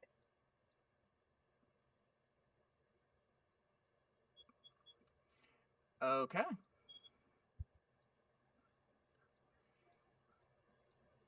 Awesome. Sounds good. Is that it for you? That's it.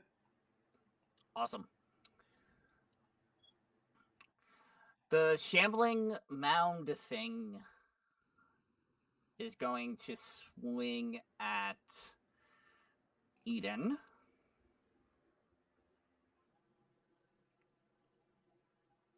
And it does have multi-attack, so it's going to take a couple swings at you.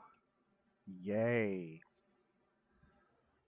Yeah, it's going to make 2 attacks with its Thorn Claw, which it has... let's see something real quick.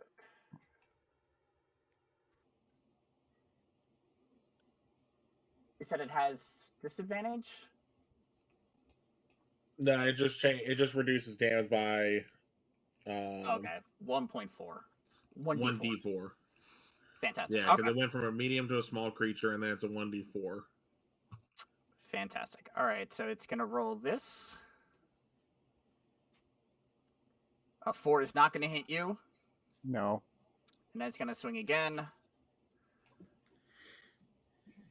A 20 will hit you. Yes. And let's roll that 1d4.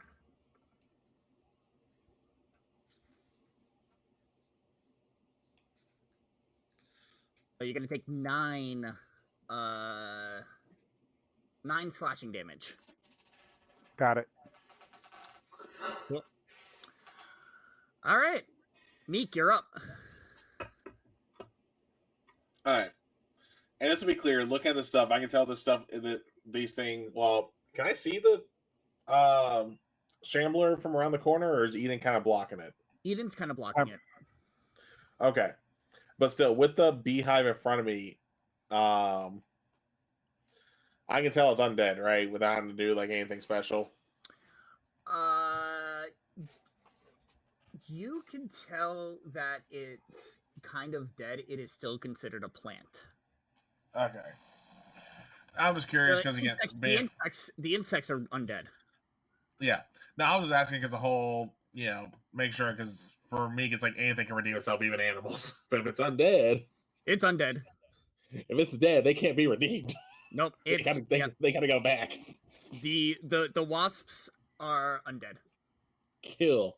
So I can go ahead. So yeah, I'm just gonna go ahead and pull out. I'm actually gonna use. Actually, I want to see how well this works. We're gonna cast sleep on it. Okay. So that's going to be, what was it again? I roll 5d8. That gives me my total hit points, and then creatures within 20 feet of a point I choose within range are affected. Oh, in ascending order. Okay. So let me go ahead and roll the 5d8. I'm gonna be nice and stop you right there. Uh-huh. I want you to reread sleep for me. That's right. Thank you. I'm gonna give you that one. Yeah, I'm an idiot. I was thinking because I was like, it's a swarm. It's like swinging at it. It's like, and I don't have any other like really spells that'd be fun there. Fuck. Okay. Well, we're gonna.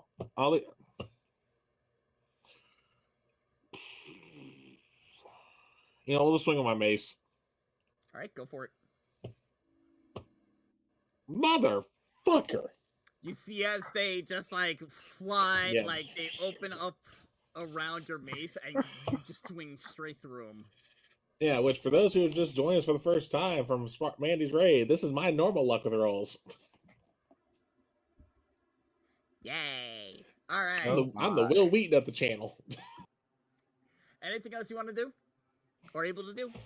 Not really, because my bonus action required me to hit something. All right. Edness, it's your turn.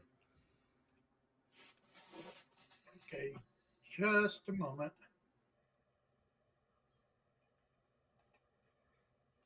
I'm just fixing something on my sheet for that's I'm almost done with. Okay.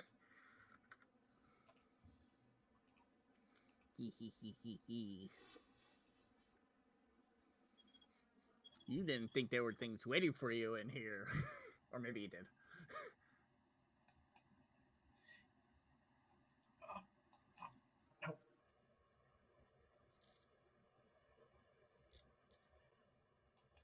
And I just fucked that up. All right, so I'm gonna move to where the swarm. Okay. Move. There we go. Then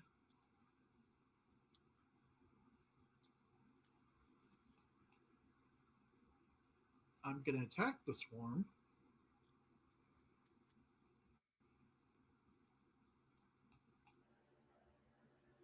With the guiding bolt. All right. I'm assuming you're like backed up from it for that. Yes. Yep. All right. So that is. Yeah, I would have been like one square back. Yeah. Yep. Yeah, that's definitely gonna hit for 13 damage. Very nice.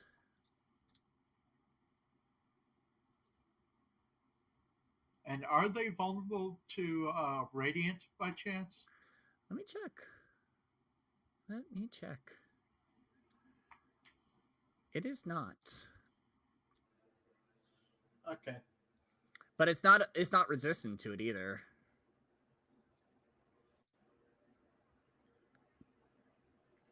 I figured it wouldn't be resistant, but Well, you never know. All right, so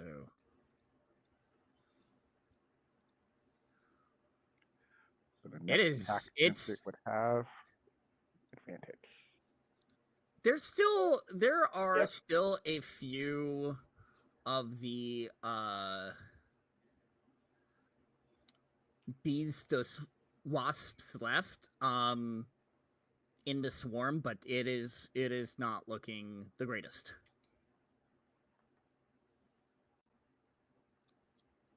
Anything else for you? That'll be it. All right.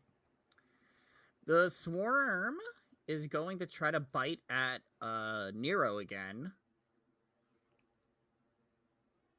Nero, I would say. I'm sorry, Meek. I was say I'm right between them. What the? It's gonna try to bite at Meek. Thank you, I missed. It's gonna miss. Yep. Eden, it's your turn. I'm going. I'm just like wrapped up. I've been grabbed. You're loose now. You're standing there. Okay. He's not holding on to you, but you are right in front of him. Oh, goody. I'm going to cast Sacred Flame. Okay. Against it. It needs to make a Dexterity save. Dexterity save. All right. DC 15. Dex save. DC 15. It's gonna fail.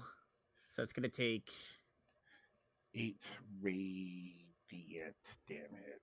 8 radiant damage. All right.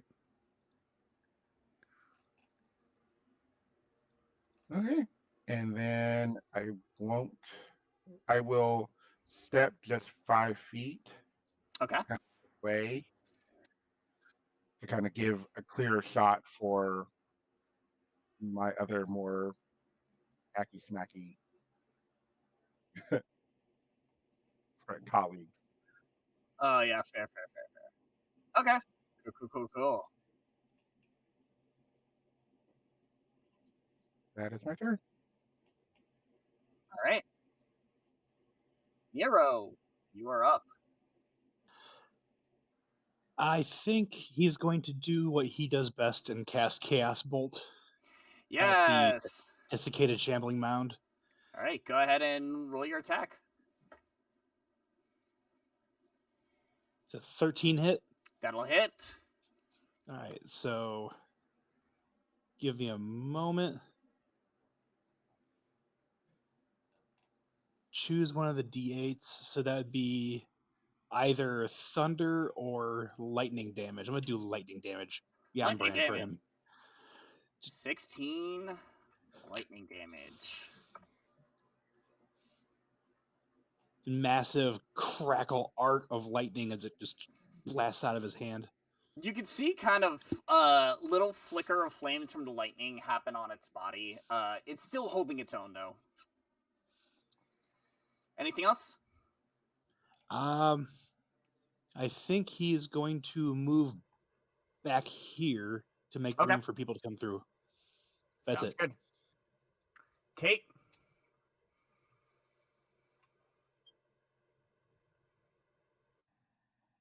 So Tate is going to run past the insects. Okay. And he's going to run up through here. Cool. And then he's going to run over and kind of like parkour, like over top of this thing. All right. And, like, get over here. Yeah. And then he's going to stab at it. Stab it. Stabby. Always like a good stabby.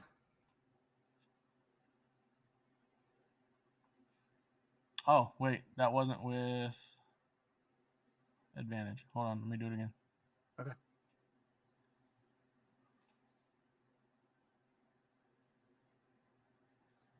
Still gonna miss. Well, damn. You see that it being the vines as you are stabbing through to it, the vines kind of conform to dodge around it.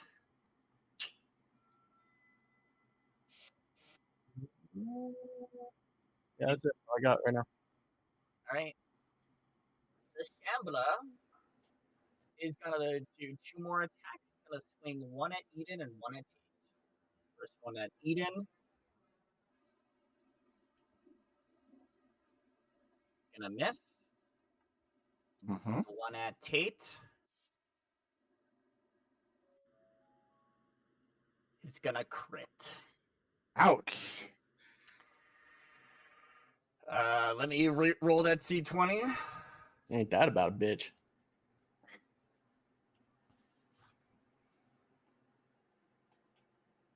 Okay, it didn't explode, but it is. You are going to take 16, 18 total slashing damage.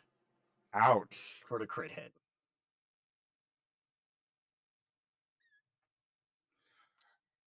That's rough. And Meek, it will be your turn.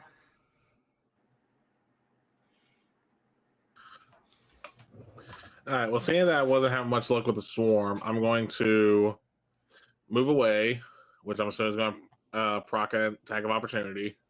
All right, let's see what it does. So I'll leave the beehive. Leave the beehive to someone who can Meek actually would hit. have advantage against the swarm.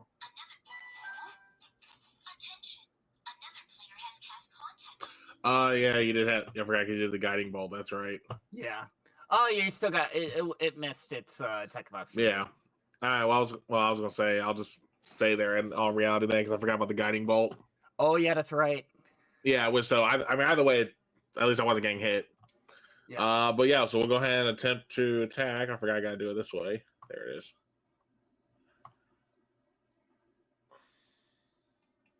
That is definitely gonna hit. All right, yeah, that's 3 damage. Do I want to be petty? You realize that even though it's weird because you only see a couple of them left. Your mace hits one of them, but it only seems to hit one of the wasps and only kills one of them. There's still a couple more still flying around. Yeah.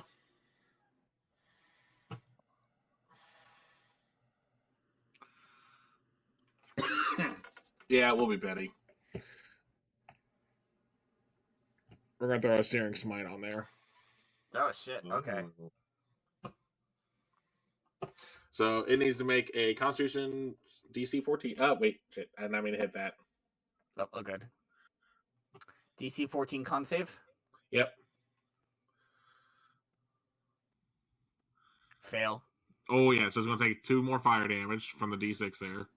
As the remaining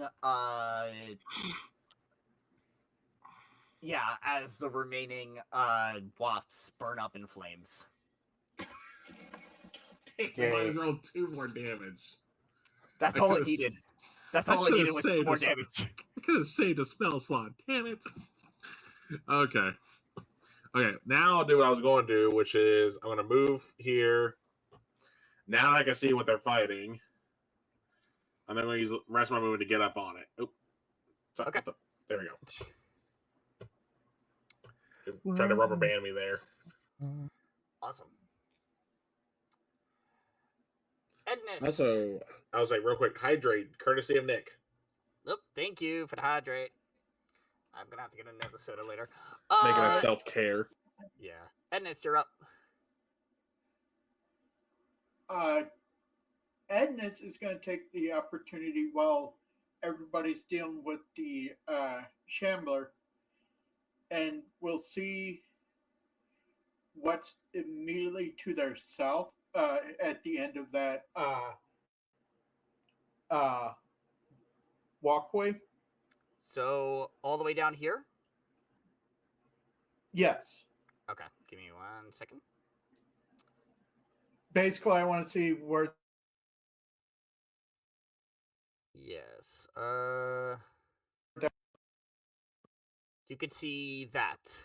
Adding the perfect blade. Yeah, no, you get to the end, you see another That it goes crossroad. into a dead end? Yep. I mean, if you walk up further, you could see a little bit more, but I don't think you have the movement. I'll just look, lean forward and look around the corner. All right, let me... There's the rest of it.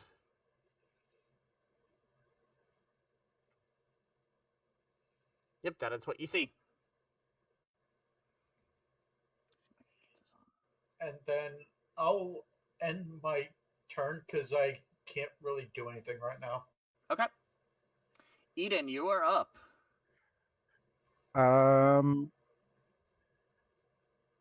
I will Sacred Flame again. All right, go Sacred for it. Flame, so make a dexterity saving throw. Dex saving throw. Let's take care of that.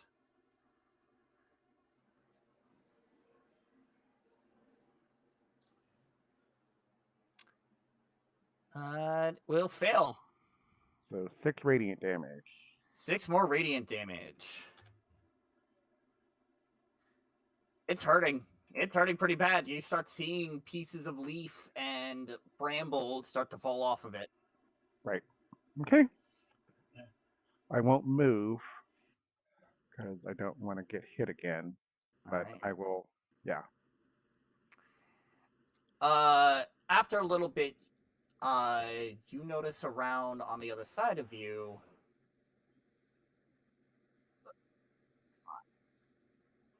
Anything I want to do.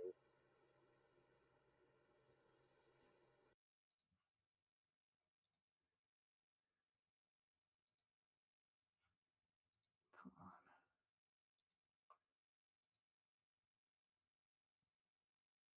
There we go. You spot another shambler up here from the opposite direction. Oh, goody. More. Yes.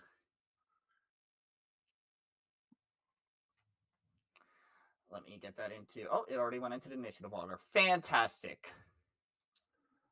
Nero, you're up. I think he's gonna do a second level chaos bolt at this new shambler. At the new one? All right, go for it. There's a That is 23 definitely hit. That is definitely going to hit. So it's either going to be a 3 or a 2, which means it's cold or fire. I think I was gonna do fire. Fire damage for 14 fire damage. Nice. You see as his fire, it is screeching in pain from this fire as you do some pretty massive damage to it. Guys, we got another one. As you see that fire seems to be the way to go here.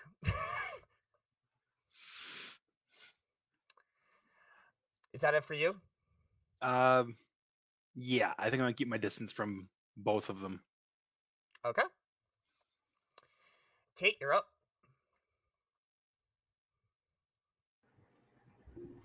Tate's not doing great. But he's no quitter. He's gonna attack it in front of him. All right, go for it.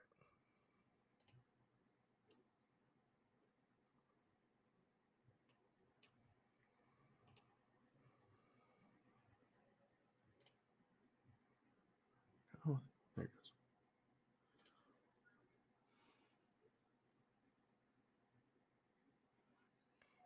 That is going to hit. Yeah. So go ahead and roll the sneak attack damage. Yep. Sharp rocks at the bottom. Most likely. Bring it on. All right. So you stab into it. You can see as your blade pierces a few of the vines within it, but it's not feeling like you're doing as much damage as you should be. Yeah.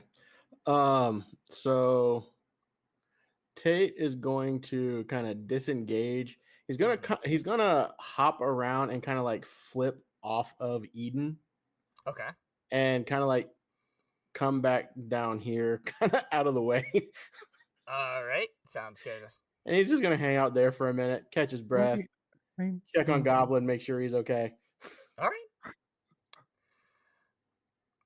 The Shambler is going to take swings at Meek and Eden. Let's see how that goes. First one towards Meek. Mother beats it. It's going to do 5 slashing damage. Oh, wait, not 5. Sorry. I got to do the... It's still reduced. Oh, yeah. It's still reduced. So it's going to do 4 slashing damage.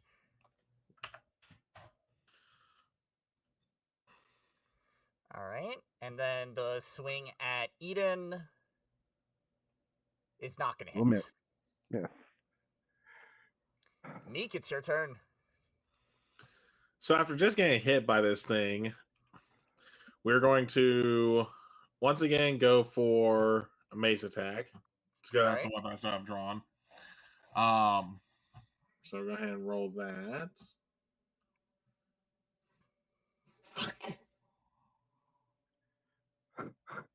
That's gonna miss. Sorry. I know. I'm playing with the dice roller. Don't worry. Nick, you need to take my curse back. Anything else for you? No, because my bonus actions for the most part require me to smack something. All right. Edness, it's your turn.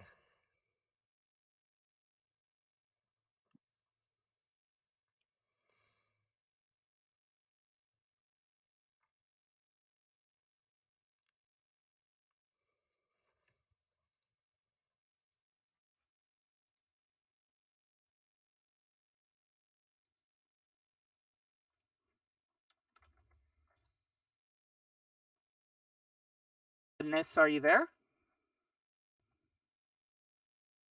Uh-oh. We may have lost him. All right.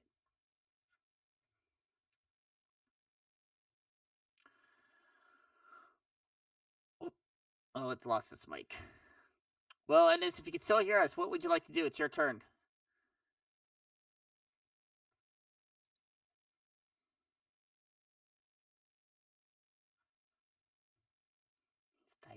He's typing. Move to Tate to heal.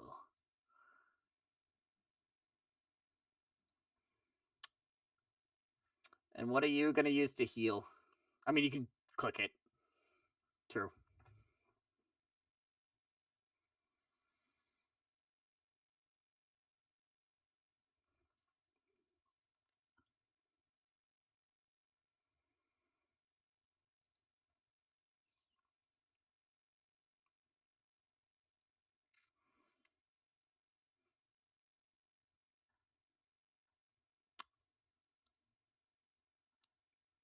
I'm assuming... Oh, there it is.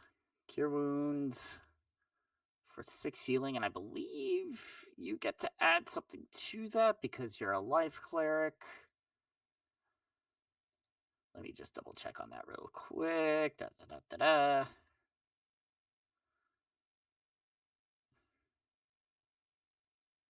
Spell. First level, how to restore hit points to creature. The creature gains additional 2+ to spell's level, so you actually are getting 9 hit points back, Tate. He's not looking as bad now. Fantastic. All right. It is then the Shambler's turn. The new one, actually, is going to move up to Nero and swing at him twice.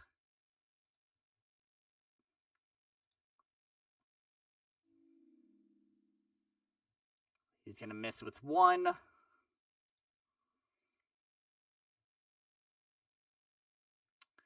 And then 16 is going to hit you for... Oh, let me reduce that.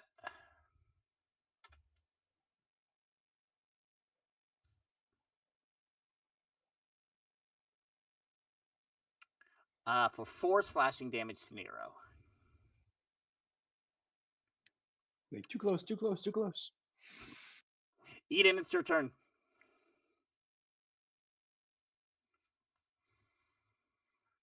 I will do another Sacred Flame on the Shambler in front of me. All right. So make that wonderful save. Sounds good. I will do just that. Dexterity save. DC 15. It will fail and take the 8 damage. It's not looking good. Okay. It's still holding its own, but it's not looking good. Wow. And as a bonus action, I will cast on Meek Healing Word. Oh, fantastic. At first level. So you will get 8 points of healing, Meek. Thank you. Nero, you're up. I think he's going to come back here to put some distance. And... Well, as you move backwards, he's going to take a attack of opportunity. However, I do have... because of my Storm Sorcerer subclass... where'd it go? I just saw Tempestuous Magic. Oh, yeah, as a the bonus flying. action, you can up to 10 feet. So okay, yeah. Without taking attack of opportunity. Good call on that. Thank you. Nice. Thank you. Yeah, he's gonna stick with his old faithful and do another Chaos Bolt. Go for it. Chaos Bolt. I don't have any more second level left, so I'm just gonna have to do first level. And that is a 2 or an 8. Ooh, so cold or thunder. Well, considering fire hurts it really bad, cold probably doesn't do as much. So I think he's going to do 8 thunder. He's going to do the thunder damage, 13 thunder damage to it. 13 thunder damage. Still enough to make it, to definitely make it shake. It's still not looking good. You see the leaves and everything just shake off of it. Yeah, he keeps putting his hand out every time he casts chaos blade. He puts his hand out like it's going to cast lightning, expecting it to cast lightning, and then just a different thing each time. He's like, "Damn it!"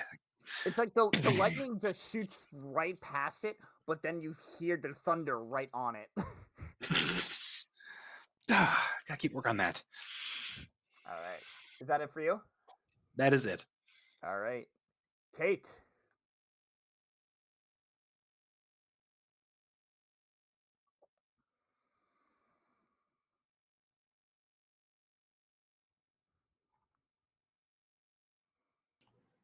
So Tate's going to try something a little different. He's All right. still trying to get the hang of this whole magic thing. Mm-hmm. Still not used to it. Whoa.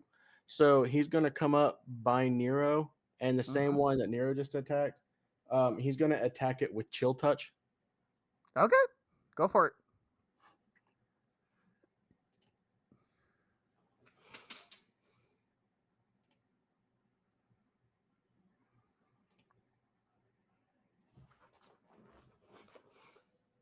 Definitely will hit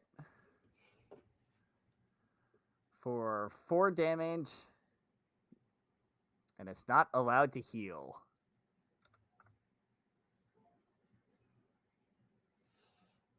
Looking pretty rough. He's going to look over at Nero and be like, dude, I did it. It's like I showed you. Chill touch.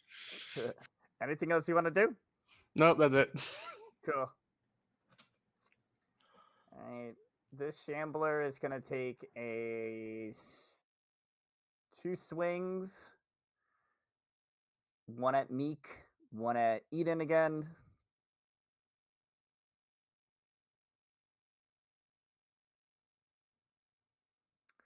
That's going to miss Meek.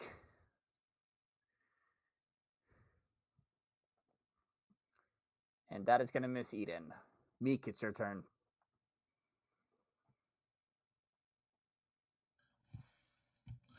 All right, we go and try and swing again. Go for it. Does a 13 hit? Yes, it does. That's 2 damage, and then we're going to Searing Smite this bastard, so he needs to make a con save. Okay. Oh, of course, that's max damage. It needs to make a con save, you said. Yes. Okay, give me 1 second. Constitution, saving throw, DC 14. Motherfucker. It makes it.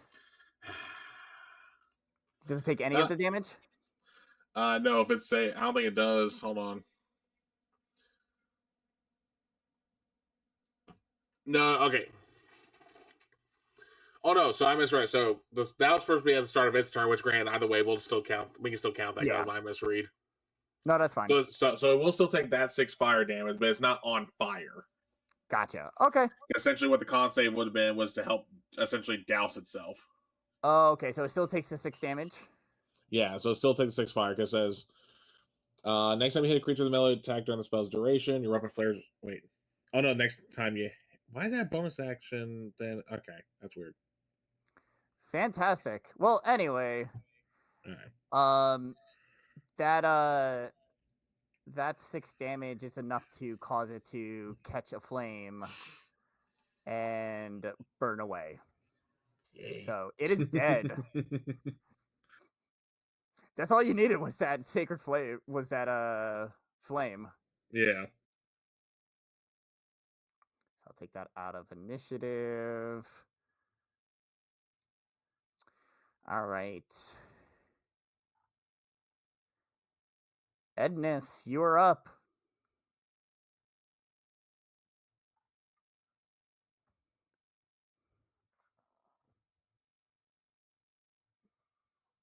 Are you still struggling with your mic?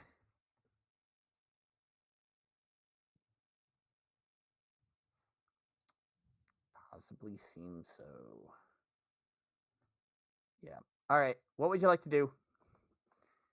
Checking the chat.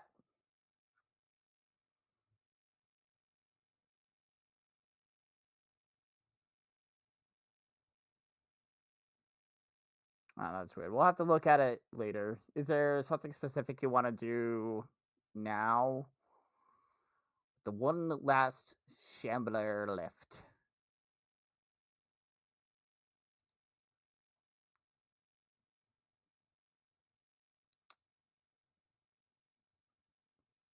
That isn't looking good at all because of all of these giant attacks coming towards it.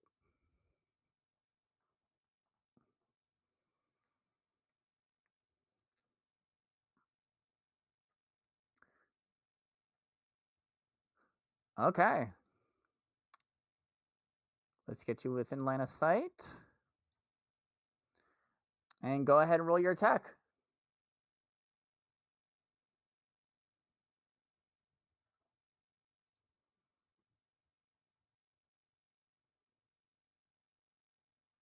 That is going to miss, unfortunately.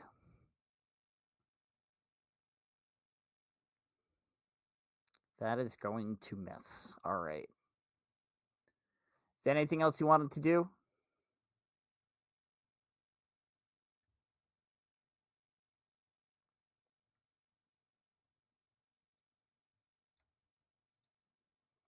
All right. Well, it is the Shambler's turn, so it is going to move up to here. And it's going to take a swing at Nero and a swing at Tate. Since those were the two that were able to hit it.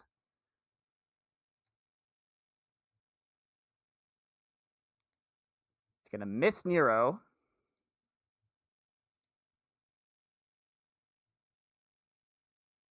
But it's going to hit Tate for 4 slashing damage.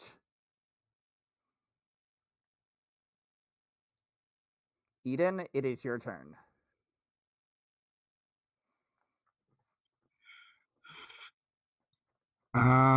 For now, we're going to cast Toll the Dead. Go Needs to for make a it. Wisdom saving throw. Wisdom saving throw. Boo. DC 15.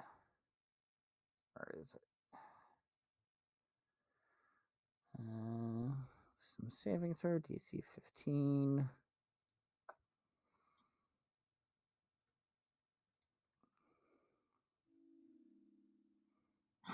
It's going to fail. So it takes, because it's the D12, since it's already taken damage, it's only going to take 3 necrotic damage. All right. It's still looking really bad. It's still hurting. It's hanging on though. Anything else? Awesome.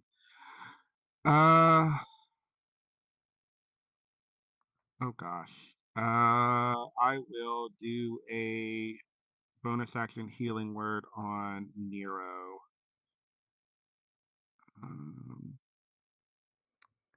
You'll get 9 points of healing, Nero. Awesome. Thank you very much. You're welcome. And Nero, it's your turn. Nero's gonna take a page out of the book that Tate used, and since the shambling mound is next to him, he's gonna do shocking grasp, put his hand right on it, and All just right. lightning bolt into it. Go for it.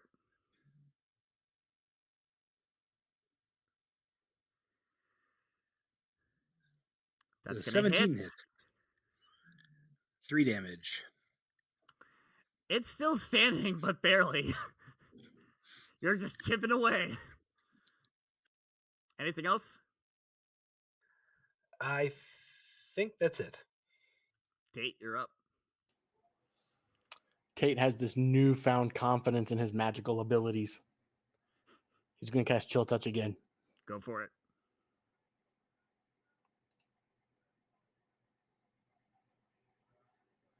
That's going to hit. For 4 damage.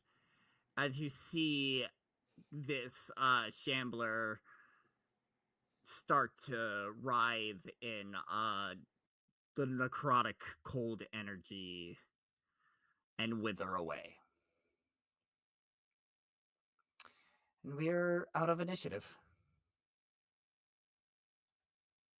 As I attempt to destroy it. There we go. Yay! All right. Back to traveling.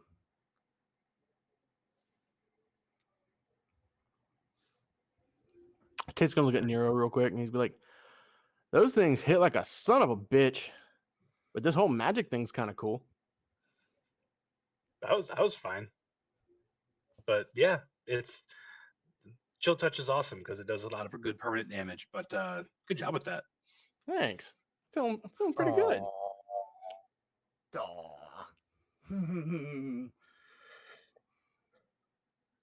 Well, with that, shall we? Oh, excuse me. Shall we continue? Carefully. Lead the way. I will go left. Okay. Let me.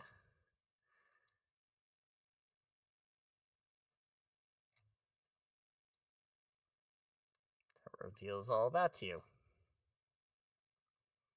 Oh dear. I see nothing but hallways. So do we want to keep going straight or do we want to go around the left here? Straight or left?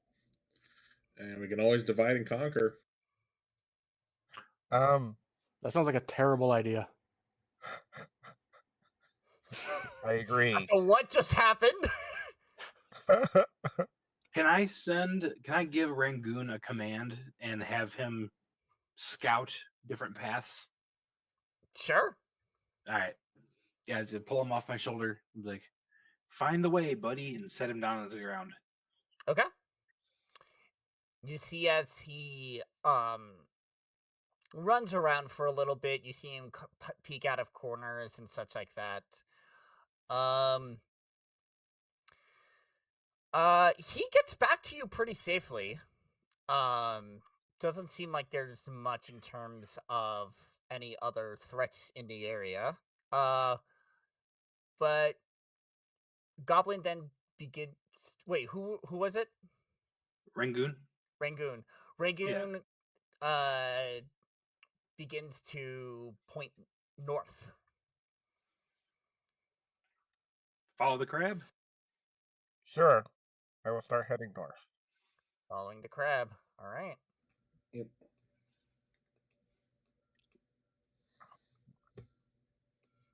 Ah.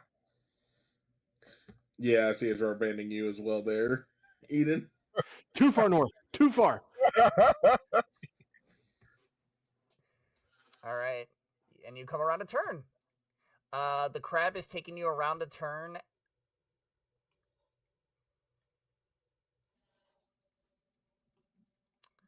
And is having you follow to the west around a turn. There we go. And you're just following the road. Yep. On the dirty. It comes to this point. You do see a dead end at the other side, but of course the pathward south and more to the west. Perfect.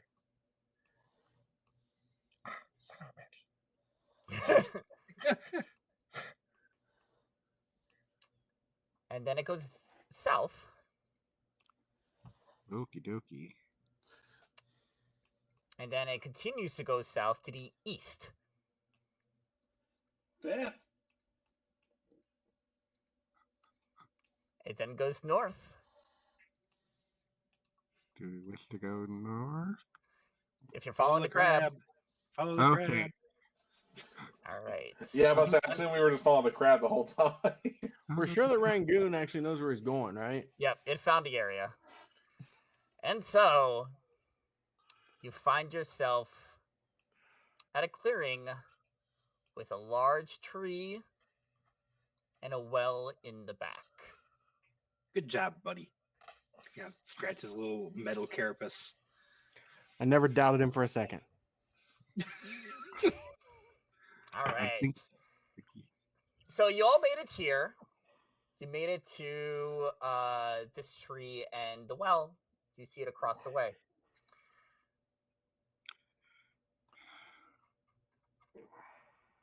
What do y'all do?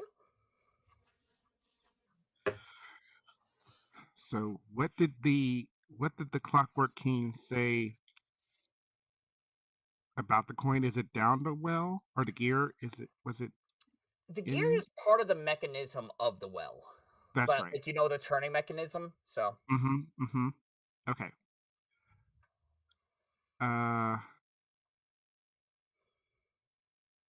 Does I mean, I guess I can try to get it. Do we know if people still use this well? No. The place looks abandoned for a while. Just grab.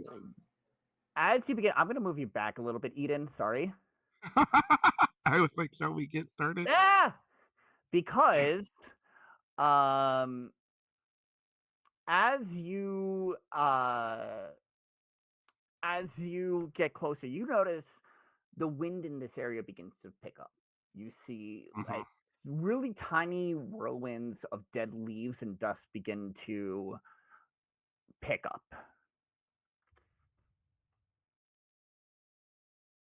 You continue? No.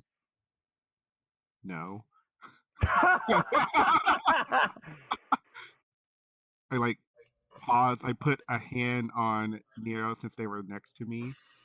As you see Meek walking up too. Meek, stop!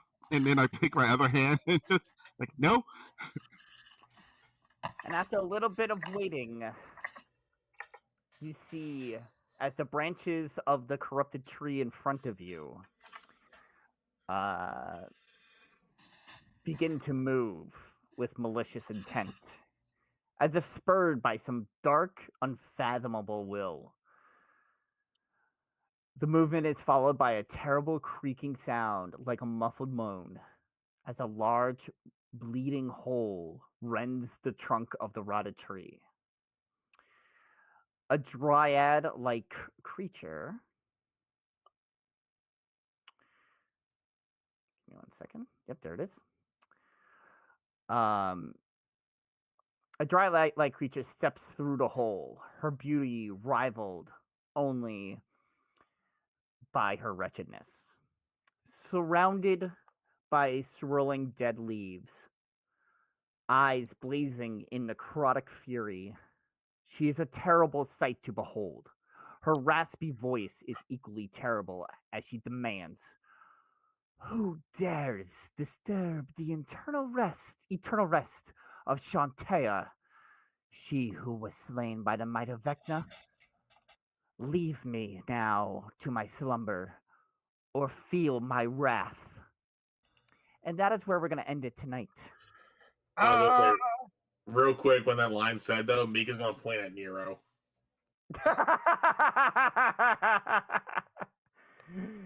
That's super funny because I was gonna say Tate was gonna point at Meek. Well, I was gonna say you're the one. I was gonna say, well, Nero's using the thunder spells. Yeah, that is true. That is true. Nero's gonna be like, yeah. All right. Well, awesome job tonight. You picked up some good money. Got yourself a nice item that you can use for later. And I'm sure for that will help out a lot in the future. And you made yourself to the middle of the maze, where it appears that Shantea herself, a dead god, is in front of you. But what is the truth of this area? Well, we'll have to wait till next session. And next session will be in the new year. We'll be taking a bit of a holiday break. I know. I don't want to, but we have to. But yeah, we will be taking a break for the holiday. We will be back in the new year. We're excited to continue this adventure as we get closer to the truth of what has been going on here and how do they take down Vecna. But until then, we're gonna go around and just let folks introduce themselves again. Who you played, where folks can find you, and you know what? Given it, let's just give some holiday wishes for everybody, for you and for your characters. So we'll go in reverse order. I don't think Slayer has his stuff back yet, so I'll take care of their introductions. But Nick, go ahead. Hi everybody, I'm Nick. I play Nero Aspengard, the half-elf storm sorcery sorcerer. You can find me on most social medias at Professor Hexagon. As far as holiday wishes for Nero, the part of the poster is weighing pretty heavily on the inside of his vest. That him hoping beyond hope that his dad didn't side with Vecna, though it's appearing obviously that he did. So, but I think I wish him more peace than he has gotten. All right. Damon. Hey everyone, I'm Damon. You can find me on the socials as DMAGamer79. In this game, I was playing Eden, your mother. I mean, Warforged Twilight Domain Cleric. For Eden, I wish for a holiday wish they know they will never get, which is level-minded friends. Yeah. Hey, Meek is somewhat level-minded. Uh-huh. Yeah, I said somewhat. And on a personal note, I'm actually I was here late because I was rehearsing for a holiday concert I actually had this weekend. So so I'll be singing with my men's chorus this weekend. So um I'm looking forward to doing that and then going through the rest of the holiday year. So yay for that. Fun. Yes. All right. Kel. Hey guys, again, I am Kel, also known as Celtic Wyvern King. I played Meek, the Reborn Goliath Redemption Paladin. Try saying that 5 times fucking fast. You can find me on TikTok and Twitch under the handle I just said. You can also find me here every Monday for either Orlea Origins, which was this previous Monday, or Rise of Aria, which is upcoming Monday, where we get to be pirates. Even though Chris missed out on telling his pirate story. Oh, I can't wait till Monday. Oh yeah, which did you watch the VOD for that yet? Not yet, no. A's got an even more difficult name to pronounce now. Good lord. Yeah, I stuck with the Irish theme. Okay, blame the Irish. No, it's fine. You can also find me every other Wednesday on my own channel running a Theros 5e campaign. That's as long as IRL isn't coming up. I've had a couple players miss out due to rehearsal. It was cool. Okay, hey, IRL always comes first. Then you can find me every other Thursday here for Reign of Vecna, where, like I said, I played Meek. Every other Friday, such as this Friday normally, except they're on a holiday hiatus, you would find me on Dinner and a Game for a Walking Dead campaign. Opposite Fridays, you find me on my own channel for my Stargate 5e campaign. We are doing a crossover with Orlea Origins come the new year. It is going to be a charity stream. We're still working out just the final bit of details for it. Also here soon, again after New Year, once everyone's schedules clear up, I will be starting a Surge campaign on my channel as well. That'll run the opposite weeks of the Theros campaign. And then you can find me doing random one-shots. I actually did a one-shot here last week using the Alien TTRPG for Jurassic Park, where, as Nick can attest, for the first time in Jurassic Park history, no one fucking died. In a system designed for at least one person to fucking die in a setting where most people die, no one died. It was a miracle. Oh, Because don't get me wrong, I'm happy they didn't die. It still dumbfounds me how it didn't happen. It's a Christmas miracle. Yeah, we'll call it that.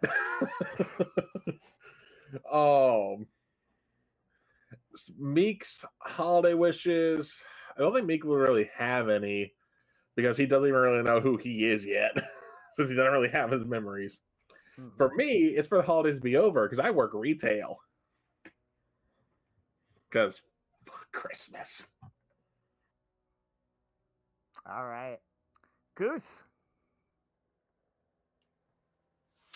Hey everybody, I'm Goose. I have been playing Tate, your tiefling sad boy magical rogue. Unfortunately, due to some scheduling conflicts, I did have to take a step back from Wind Riders, so unfortunately I won't be playing that anymore. But you can still find me here on every other Thursday, where I'll be playing Vecna with these guys. And you can always find me in the Surge Discord. As far as for Tate, I just hope he has the opportunity to draw as many dick-shaped Christmas trees everywhere.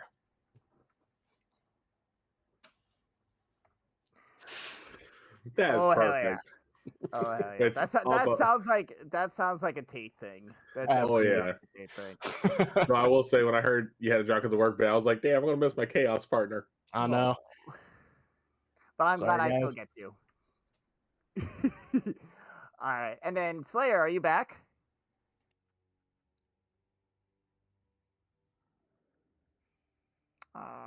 Doesn't seem it, unfortunately.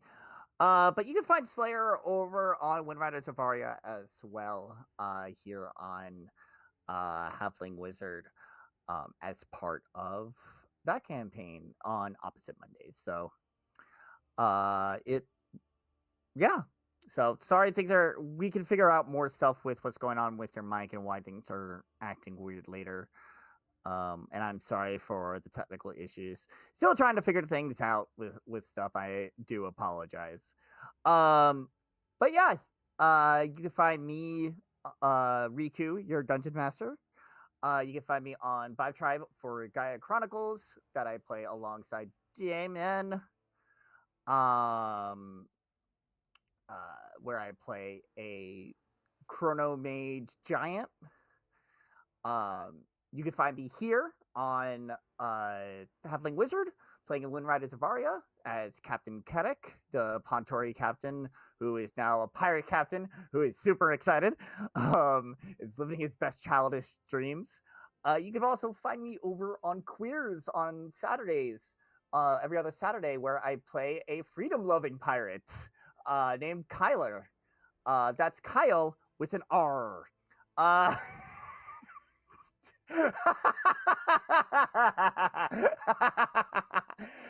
I discovered that as I was giving my character intro last time, and I was like, "Welp, this isn't going away now."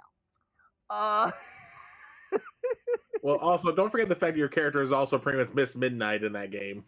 Yeah, pretty much. So that'll be fun. Make sure to follow us on social media. On all social media, make sure you join our Discord to see all the happenings that are happening with our games. Don't forget that we also have a few other games on this channel, including the Liminal Blink that is on every other Wednesday. And as needed, as wanted, I should say, we put on the Codex Chaoticum, which is a series of one-shots that even you can join in and not just play, but also DM if you like. So make sure you join the Discord to find out more about how you can do that. You can also join our Patreon, where we have some really cool homebrew items and such that we are posting on there for you to see and use in your own campaigns. That's also the only place where you can see the session 0 for Reign of Vecna. So make sure you check that out as well. Make sure to check out our merch store. We have a lot of new merch. I did see we now have the OSHA God mugs now. That was really quick, so it's gonna be really, really awesome to see that come to life. I'll say, if we give Will the fuel, he'll make merch for like that. Oh yeah.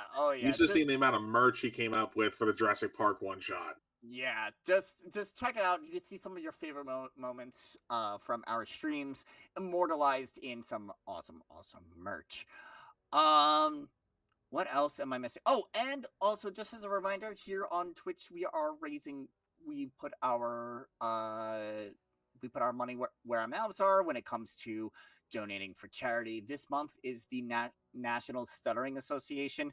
So if you do feel inclined to make a donation, we really appreciate that. We love giving back to some really awesome causes here on the channel. I think that's everything. I don't know if I'm forgetting anything, but for my own holiday cheer, for all of you is to have a happy and safe holiday. If you are choosing to travel like I am, I hope your travels are safe. I hope you have a great time. I hope you get all of the wonderful tabletop goodies for presents if that's what you do. But as always, I love always spending time with my friends and family, and you all here are also my family. So I wish you all the best this coming holiday season, and we will see you in 2025 as we continue this dark campaign of Vecna. So until then, have a great holiday, have a great weekend, and we'll see you next time. Later.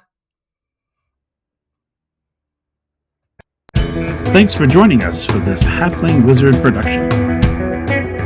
Make sure to come back again soon to see what happens next, right here where adventure comes to life.